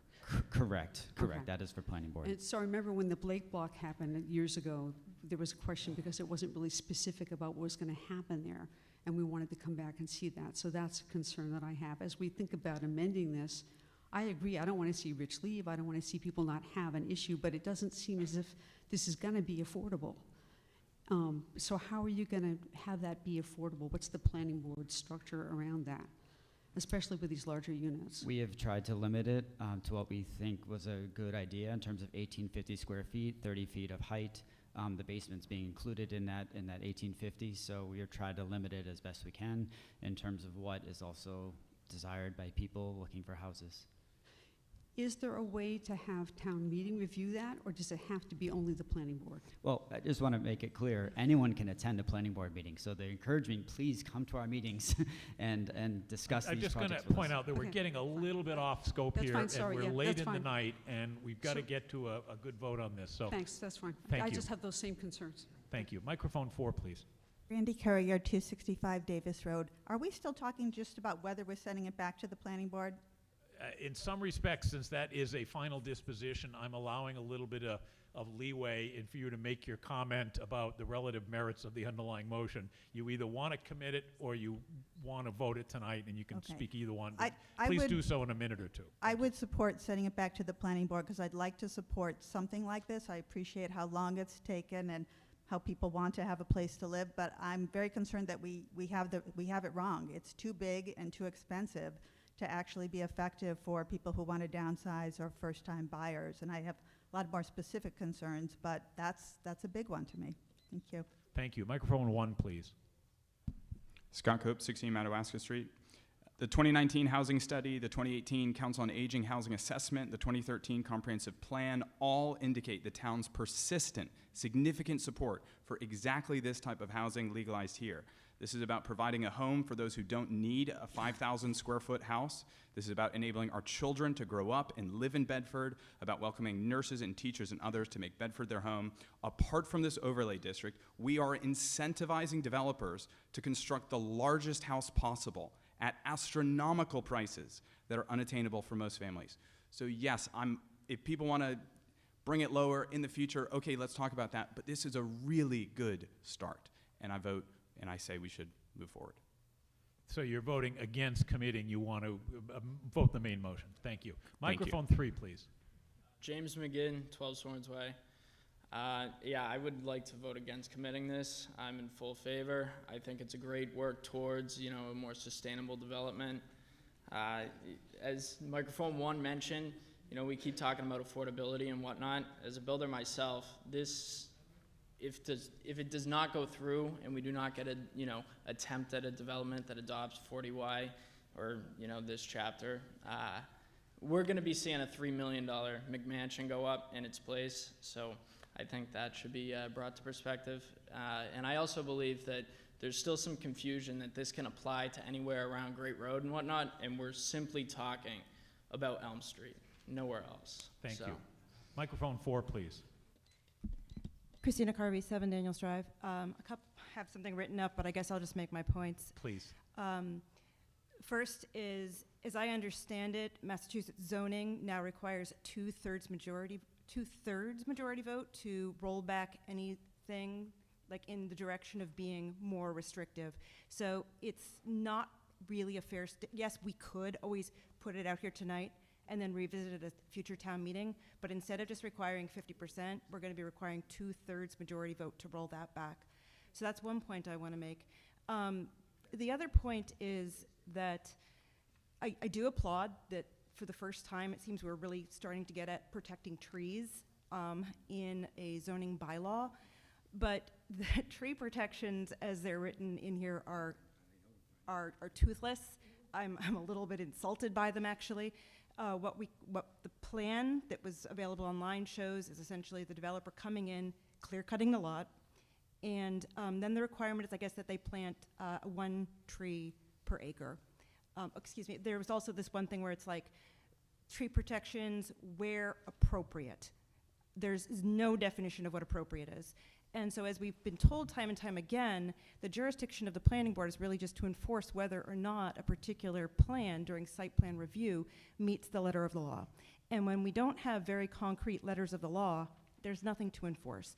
So we're gonna get clear cutting of lands. And the last thing I want to say is my impact with all of these big projects is, yes, a little bit the density. I do have concerns about us growing Finish too up, quickly. please, because you're But off. it's the impact on the neighbors. When we cut down the tree buffer between in order to make all these houses, there's nothing in there that says we need to plant a privacy hedge or whatnot. It's essentially a taking of the quality of life for the abutters. Thank you. And Thank for which you. they're not reimbursed or compensated. Thank you. Microphone 1, please. Yes, good evening. David Goldbaum, 32 Elm Street. So, full disclosure, I'm the developer who worked with Planning and Select Board over the past year in order to get this particular bylaw in place. It's not just 1 year that I've been working on this. I've actually been working more than 2 years. And I think what's happening is there's fear, there's anxiety, there's frustration with the MBTA housing. And this is the antithesis of that housing. That MBTA housing, again, was for the most part forced on Bedford. And there's setback and there's ridge heights. But then the density of those, as you can see, and the height and the massing is not what's proposed here. Now, if any of you have seen Article 31, in a little leeway here, that is my proposal for this particular site. And to address some of the issues that have been talked about recently, one of the things that I have in my proposal is 5 of the units have first floor living, because I think it's important that people who are older and want to find a place to live can live on the first floor and not worry about moving upstairs. So that's in the plan for 31. Also in the plan for 31, I developed it, was only 2 Okay, units. so I'm sorry, let's not get too far ahead of ourselves. I know they're related, but don't get into too much detail on 31. Okay, so yet. I'm not for reconsidering it. I've been talking about this. I think there's a need for it. I think it's downsized. I think people moving into the community can afford this housing. People that want to stay in place, it's an option that is not presently accessible to them. And this goes on and on and on. Rich mentioned it years going back. I've been working with this for 2 years. This is something that can be tweaked if we have, you can see the development if it happens to go through. And to push it to the fall, and then somebody says, let's push it to the spring, and then it just never happens. So this is not the MBTA project. This is a completely different type of development. It's smaller, it's lower, it's user-friendly. And if you look at the project number 30, Article 31, some of the other things that are addressed in your concerns are actually addressed with the proposal that I'm trying to get passed through the town. Thank you. Thank you. Thank you. So I'm just going to clarify, the 2 speakers at microphone 3 are in line. The 3rd speaker, I closed debate a while ago, and the people that are leaning on each aisle, you've all spoken already and got back in line again, so I'm going to assume you're just resting and not waiting at the microphone. So I can't hear you. Could you just try to get closer? Turn on microphone 1, please. It was not clear that we were addressing the main article and not just the motion to commit. I don't remember exactly, but when I shut off debate, you were the first speaker to speak after Yes, I shut off and I debate. spoke regarding the motion to commit. And that's where we're still at. I want to get to a vote on the motion to commit. All right. And if you happen to sway into the main article, I'm allowing that, but I'm going to get to the vote on the motion to commit. And so, microphone 3, please. Michelle Puntillo, 251 Old Billrica Road. So I'll try to speak to the motion to commit. Technically, the planning board has no architectural review required. I've heard that mentioned in many of the meetings. So therefore, The idea of these lovely little cottages is wonderful. They're also, all the detail that you see in those photographs is very expensive for developers. Right now, I don't know if everyone's aware of what the pricing and market list prices are for some of these housing projects that we've decided help increase housing. So the MBTA housing, 1.2 million on up. Multifamilies up on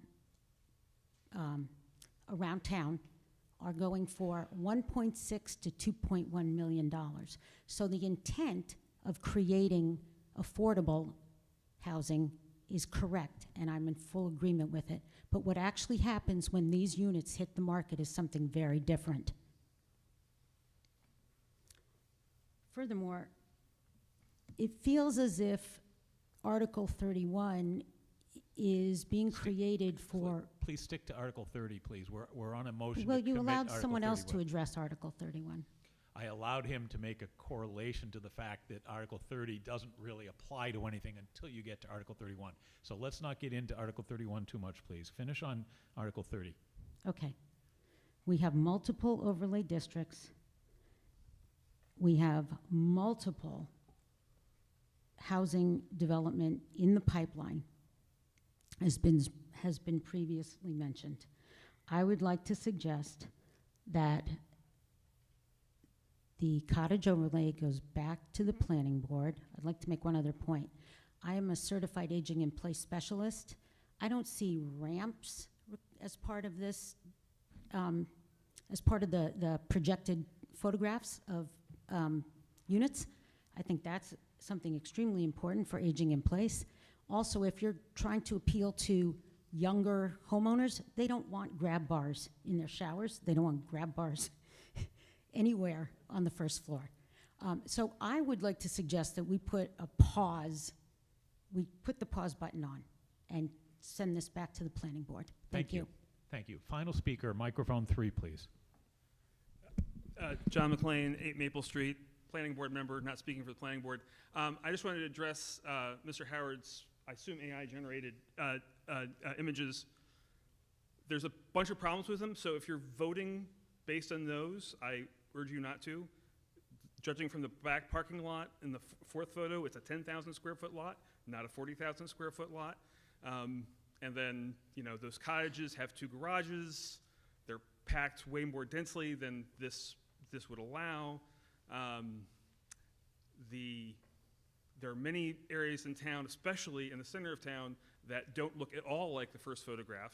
You know, the front yard of our house is like 8 feet off the sidewalk, and we're across the street from this development. So I'm just wanted to flag, no pun intended, the AI-generated images and consider as a town if that's the sort of thing we want to do in town meeting going forward. Thank you.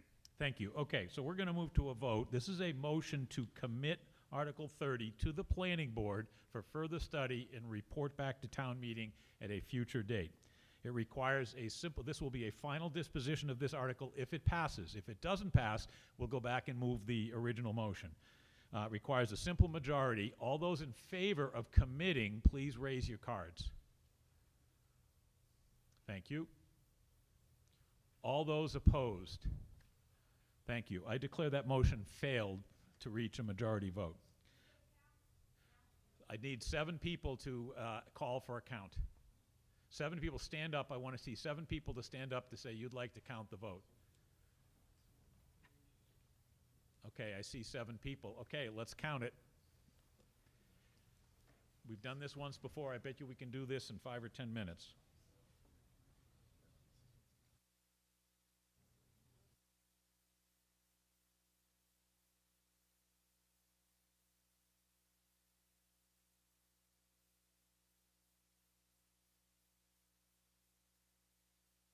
While we're preparing for this, we have 5 more articles to accomplish. I'm going to project that it would take 20 to 30 minutes to get these other 5 articles unless we go through the same battle for Article 31. So when we finish with when we get to 10:15, we're going to make a decision about whether we want to continue or reschedule for tomorrow. And that will be a simple majority vote to waive the debate rules on Article 2. And I'm going to be very strict on new comments for Article 31. If there's something new you want to argue with 31, if this fails, well, it did fail, so no, we don't know yet that it's failed, but we're not going to spend a lot of time debating the same topics on 31. It would just be any new topic.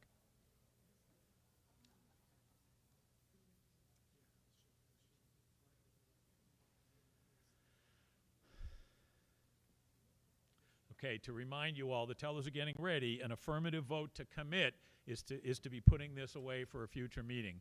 The tellers are ready. Please, those in favor of committing, please raise your cards and keep them raised.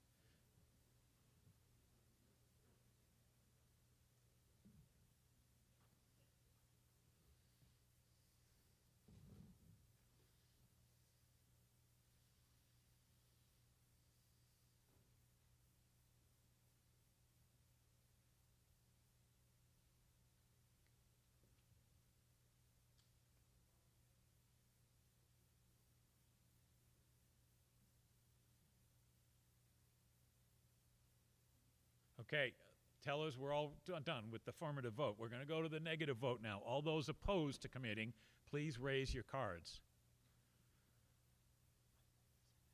It's not even close.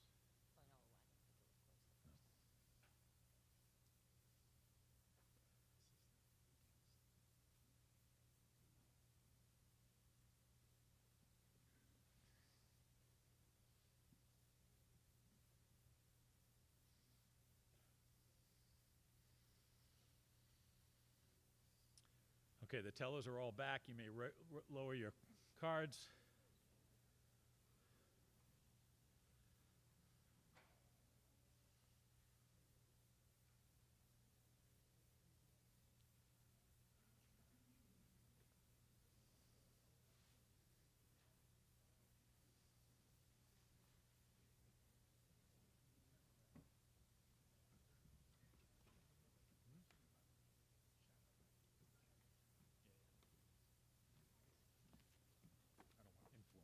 I don't want to influence them.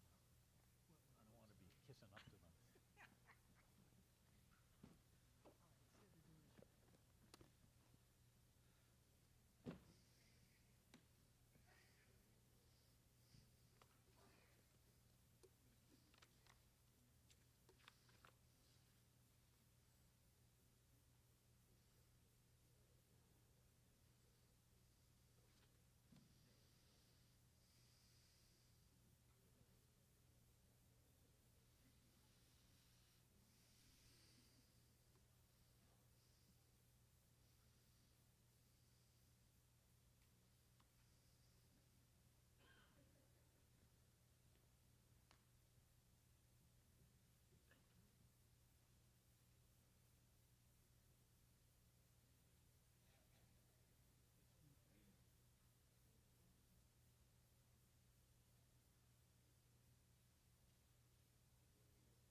I declare the motion failed.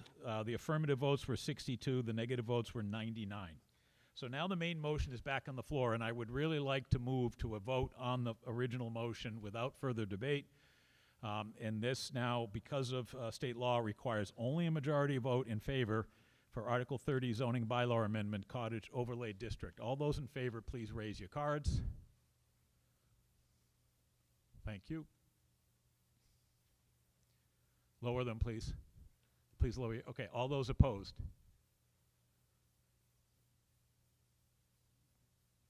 I'm going to ask for the vote one more time, please. I'd like all those in favor, please raise your cards.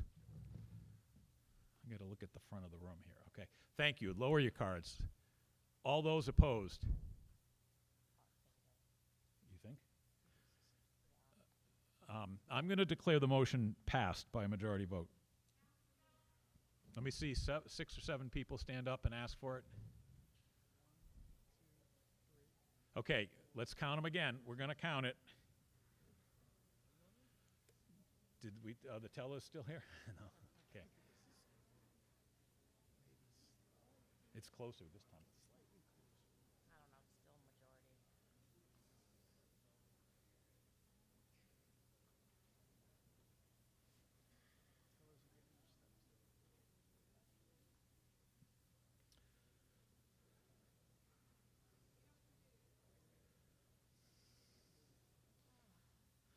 While we're waiting, I just really want to express my appreciation to all the voting tellers tonight, not only the volunteers, but the folks that are registered tellers up front.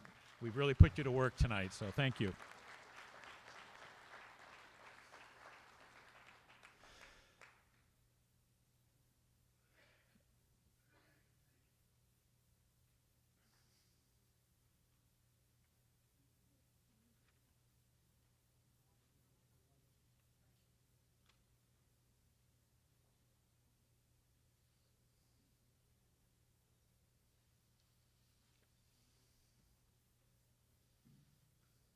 Okay, are the tellers ready?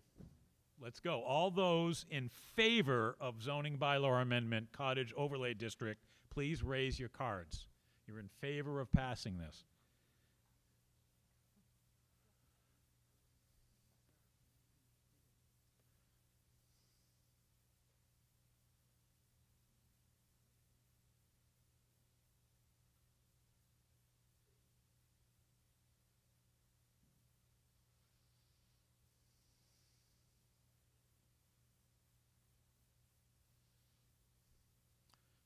Okay, you may lower your cards. The tellers are coming back.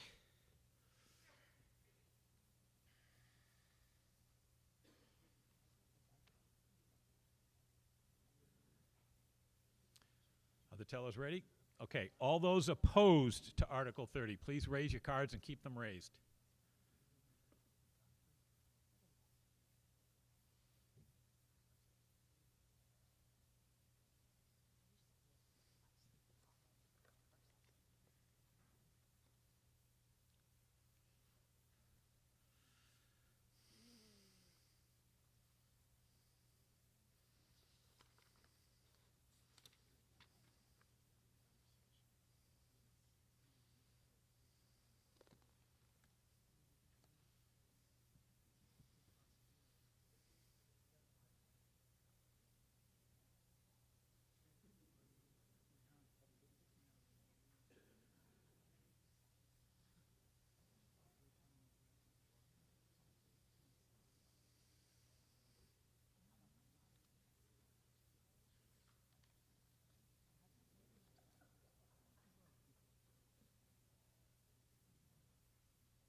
Well, you know, it is a little expensive. I would say buy them and borrow them, but yeah, so, you know.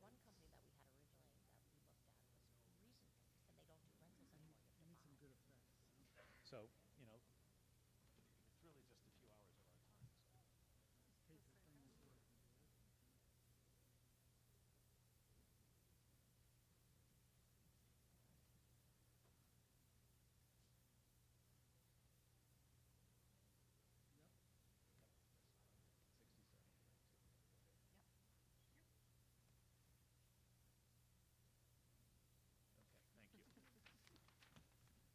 Okay, I declare the motion passed by a vote of 95 in favor and 67 against. That's Article 30 is passed by a majority vote. Mr. Brosgol.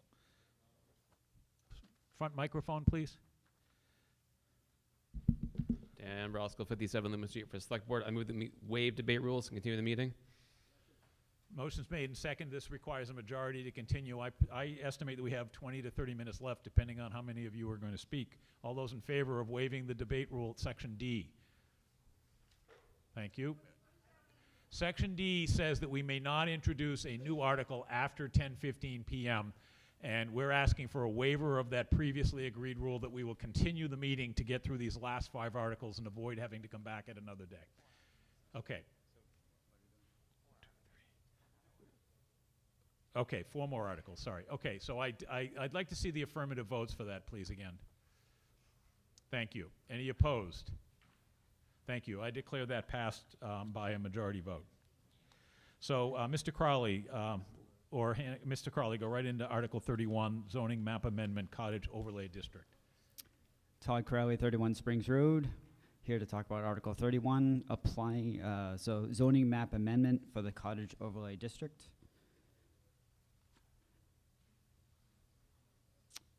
Article 31, to determine whether the town will vote to amend the Bedford zoning map to establish the Cottage Overlay District for the property located at 49 Elm Street. Assessors map 54, parcel 155. Is that a motion? Do I hear a second? Motion's been made and seconded. Go ahead. Yeah, there's only a few slides. So this shows an overview map of where 49 Elm Street is. You can see that Great Road kind of crosses in the upper middle over down to the right, and then it's close to the ball fields and the First Parish Church. And you can see that it's kind of located in a fairly high density area as it is. So it's fairly close to town center. It's in a high density area already, and we feel it's a kind of an optimal location. Plus, obviously, it's over 40,000 square feet.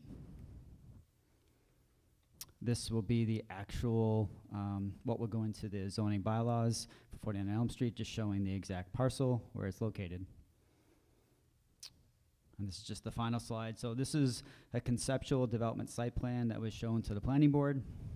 You look over on the right side of the property, that's where the existing structure will remain. It will be modified, so it'll be 1,850 square feet or less.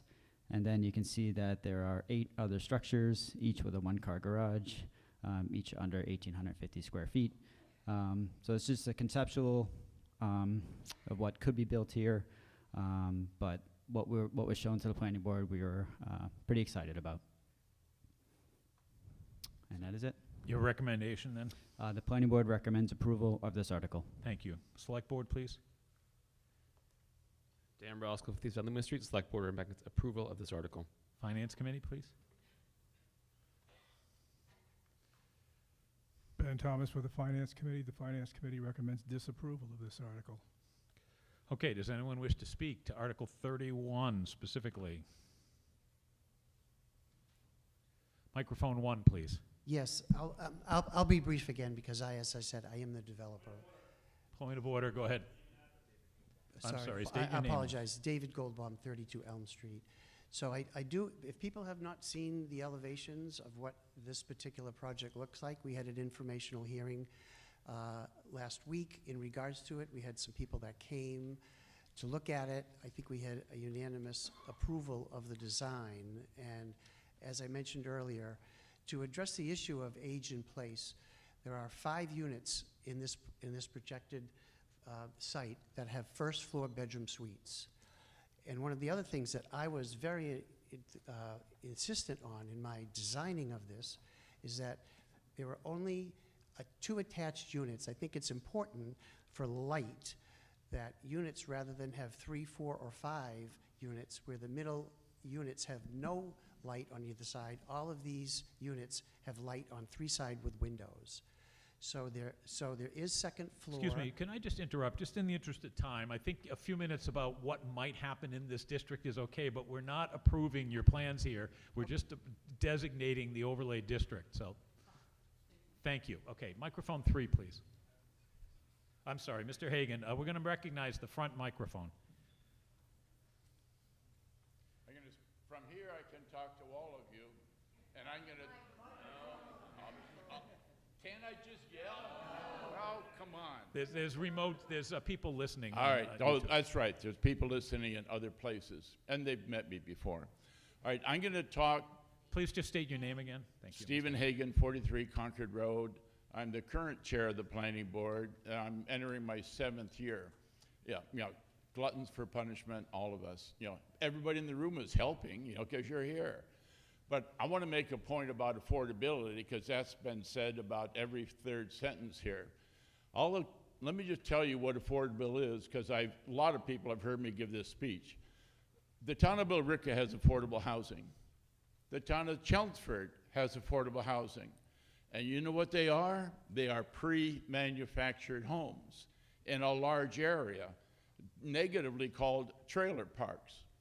We don't allow pre-manufactured homes in this town. If we did, you could get a home on a lot that you could find for about 1/3 of the price of anything that is built or exists in this town. So those of you that really are focused on affordability need to get the town bylaw changed to allow pre-manufactured homes in this town. I would be happy to present it, but I'm not going to do it alone. So I'm hoping everybody here that has used the word affordability will support this when it gets brought up. That's my speech. I also support this and recommend approval. Thank you. Thank you. So microphone 2, please, specific to Article 31. Mark Bailey, Woodland Road. I'm on the Finance Committee, but not speaking for the Finance Committee. This is a terrific idea. It's the perfect place for it. I recommend you all support it. Anything that keeps fine people like Rich and Nancy in this town is absolutely worth doing. Please vote yes. Thank you. Microphone 3, please. Do you want to speak?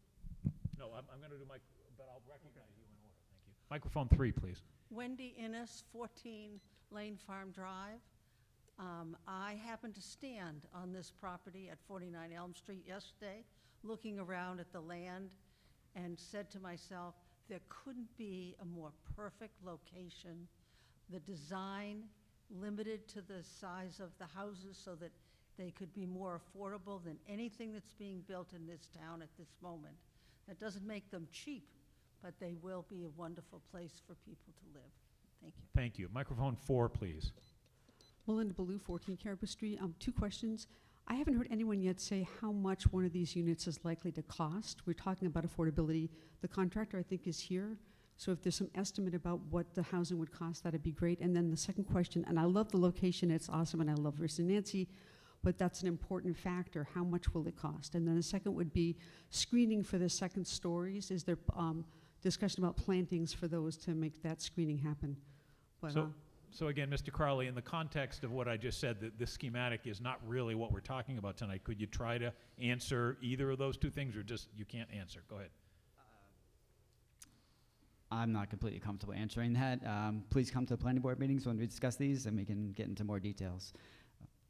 my concern is that we're doing this for affordability, but we don't have any idea how much they're actually going to cost. So, thanks.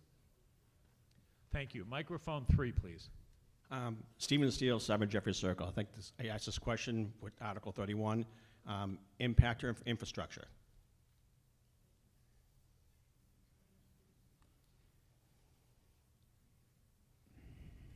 It's a good question. I feel 8 units is not going to impact infrastructure at all. Okay. Going back to affordability, I just read an article that the reason why houses are not affordable because of the energy savings we put in, the cost of materials, that is driving the cost of affordability through the roof. So I think that we put those affordability issues in there is actually driving the price through the roof. Thank you. Microphone 4, please. Courier, 265 Davis Road. I do support this development on this site. I just want to understand if ADUs are restricted or allowed on these units. Stand by. If you wish to speak to Article 31, please join the microphone now. I'm about to shut off debate.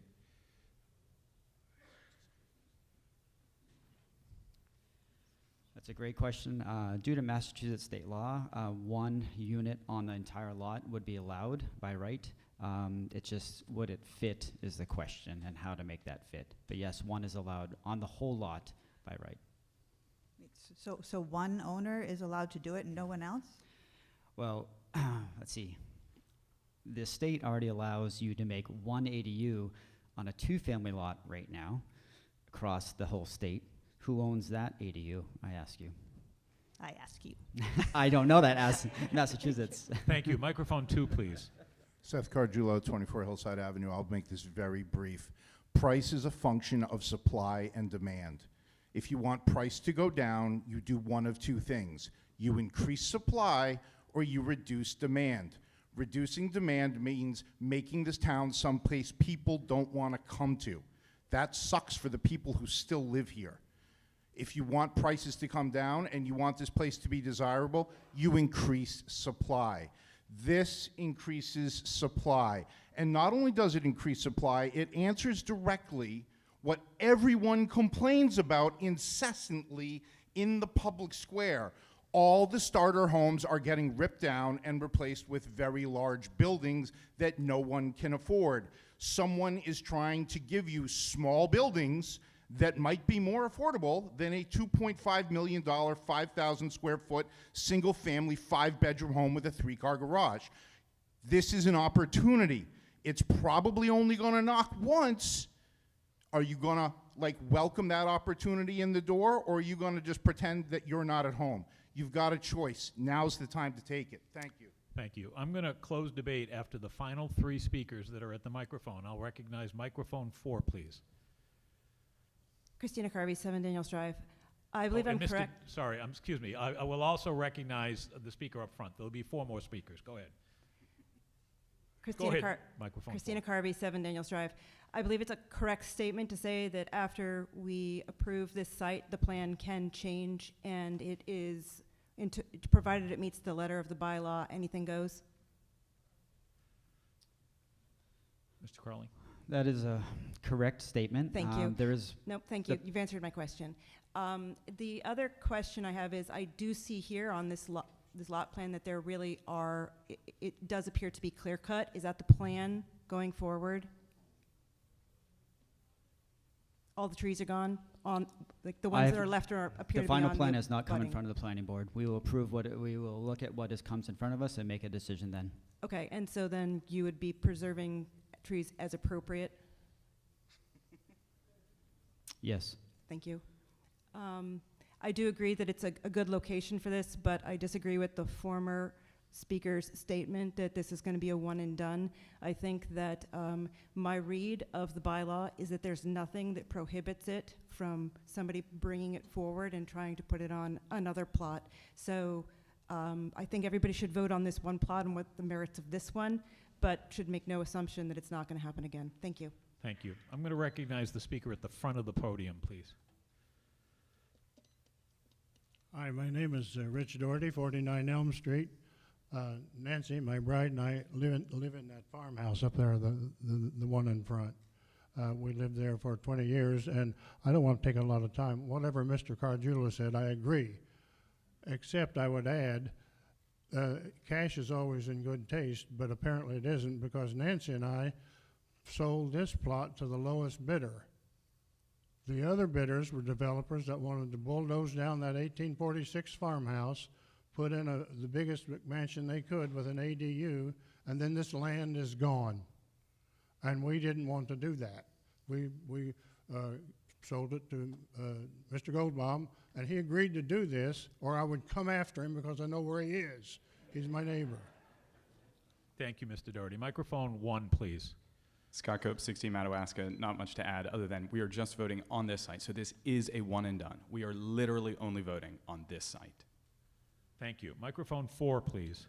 Hi, Sandy Courier, 265 Davis Road. Yes, I thought Article 30 could be better, but I am going to vote for 31 because I think this is a good plot for this opportunity, and I do like Rich and Nancy. So I'm voting yes for this. All right, I'm going to give people a second to get back to their seats, and then we're going to go right to a vote on Article 31. It requires a simple majority vote. All those in favor, please raise your cards. Thank you. Lower your cards, please. All those opposed? Thank you. I declare it passed by a majority vote. Okay, we already did Article 32 out of order, so we've got Article 33, appropriate to the 300th anniversary fund. Ms. Malone. Stay with us, please. We only just have a couple more to go. Bopa Malone, 195 Carlisle Road. For the Select Board, I move that the town transfer the fund of $15,000 from certified general free cash to the 300th anniversary special revenue fund for FY 2027. Motion's been made and seconded. Go ahead. Bedford was incorporated in 1729, and 2029 marks our town's 300th anniversary. In order to have sufficient funds for the town to have an appropriate celebration, this article requests an additional appropriation to be added to the 300th anniversary special revenue fund. In the past, we have requested $10,000 in support. However, as the celebration approaches and planning expands, the FY 27 request is increased to $15,000. The 300th anniversary is a significant milestone that deserves appropriate recognition. The ad hoc Tricentennial Committee has done a lot of planning and work already. By setting aside the resources we will need in 4 years, we will be able to mark the day with festivities befitting the occasion. The Select Board recommends approval of Article 33. Thank you. Finance Committee? Ben Thomas, Apple Tree Lane for the Finance Committee. The Finance Committee recommends your approval of this article. Thank you. Does anyone wish to speak? I see microphone 4, please. Nicholas Howard, 7 Daniels Drive. How much are we going to be asked for by the end of this whole project? Do you currently have any forecasts? Will it be 10,000 next year, 10,000 the following year, 15? Do you have any guesses? What is the overall scope of this budget when all is said and done?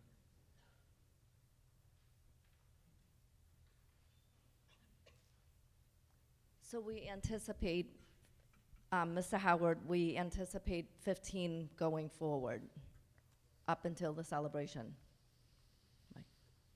Thank you. Microphone 2, please. Stu Trout, 35 Riverside Avenue. Rather than take this from free cash, has any consideration be given to just private fundraising or public fundraising, I guess it would be more appropriate? Yes. In addition to allotting this, yes, the committee is looking into fundraising as well. So it's going to be more than the 61,000 plus the 15,000 and additional fundraising? Yes. So to reiterate the last question, what's the total amount expected to need to be raised? I think that's a little bit out of scope here. It's hard to tell what the plans are going to be in 2029. But so far, they've been putting $15,000 a year together. You're getting a little bit too far in the future, I think. Thank you. Microphone 4, please. Very quickly, just to validate the question. Please about state your name, Pam. Pam Brown, 12 Sorens Way. To validate the comment about private fundraising, I've actually been asked to assist with forming a nonprofit corporation that would help to publicly raise additional funds. Thank you. Okay, let's go right to a vote here. This requires a simple majority vote to contribute $15,000 to the 300th anniversary fund. All those in favor, please raise your cards. Thank you. All those opposed? Okay, I thank you. I declare that passed by a majority vote. Article 34, appropriate surplus revenue called free cash to reduce fiscal year 2027 tax levy. Mr. Thomas.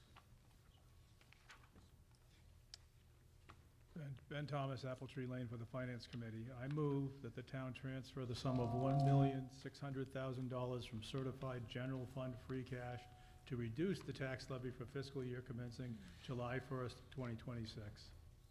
Second. Motion's been made and seconded. As noted here, we're going to take $1.6 million of free cash and move it into the budget to pay for the roads line item, which will reduce the tax levy. Finance Committee recommends approval of this article. Select Board, please, do you have a recommendation? Dan Brosco, 57 Loomis Street. Select Board recommends approval of this article. Does anyone wish to speak? Microphone 3, please. Ann Bickford, 197 North Road. Just if you can refresh what the balance will be in the free cash account after this money and all other monies coming from free cash that we've voted and approved have been transferred. What's left going into July 1st, 2026?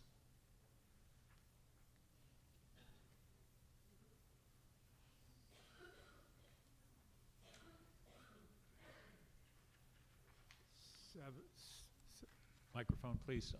$7,354,000. Thank you. Okay, microphone 4, please. Nicholas Howard, 7 Daniels Drive. In light of the additional 330 thousand that was committed at the previous, if you had your druthers, would you adjust this number?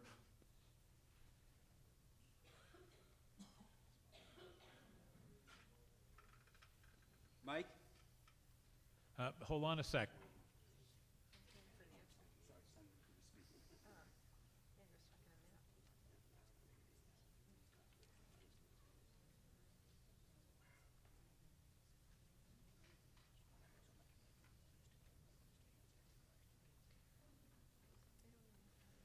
It's hard to compare the two because one's from a raise and appropriate, the other one has always been planned to come out of free cash.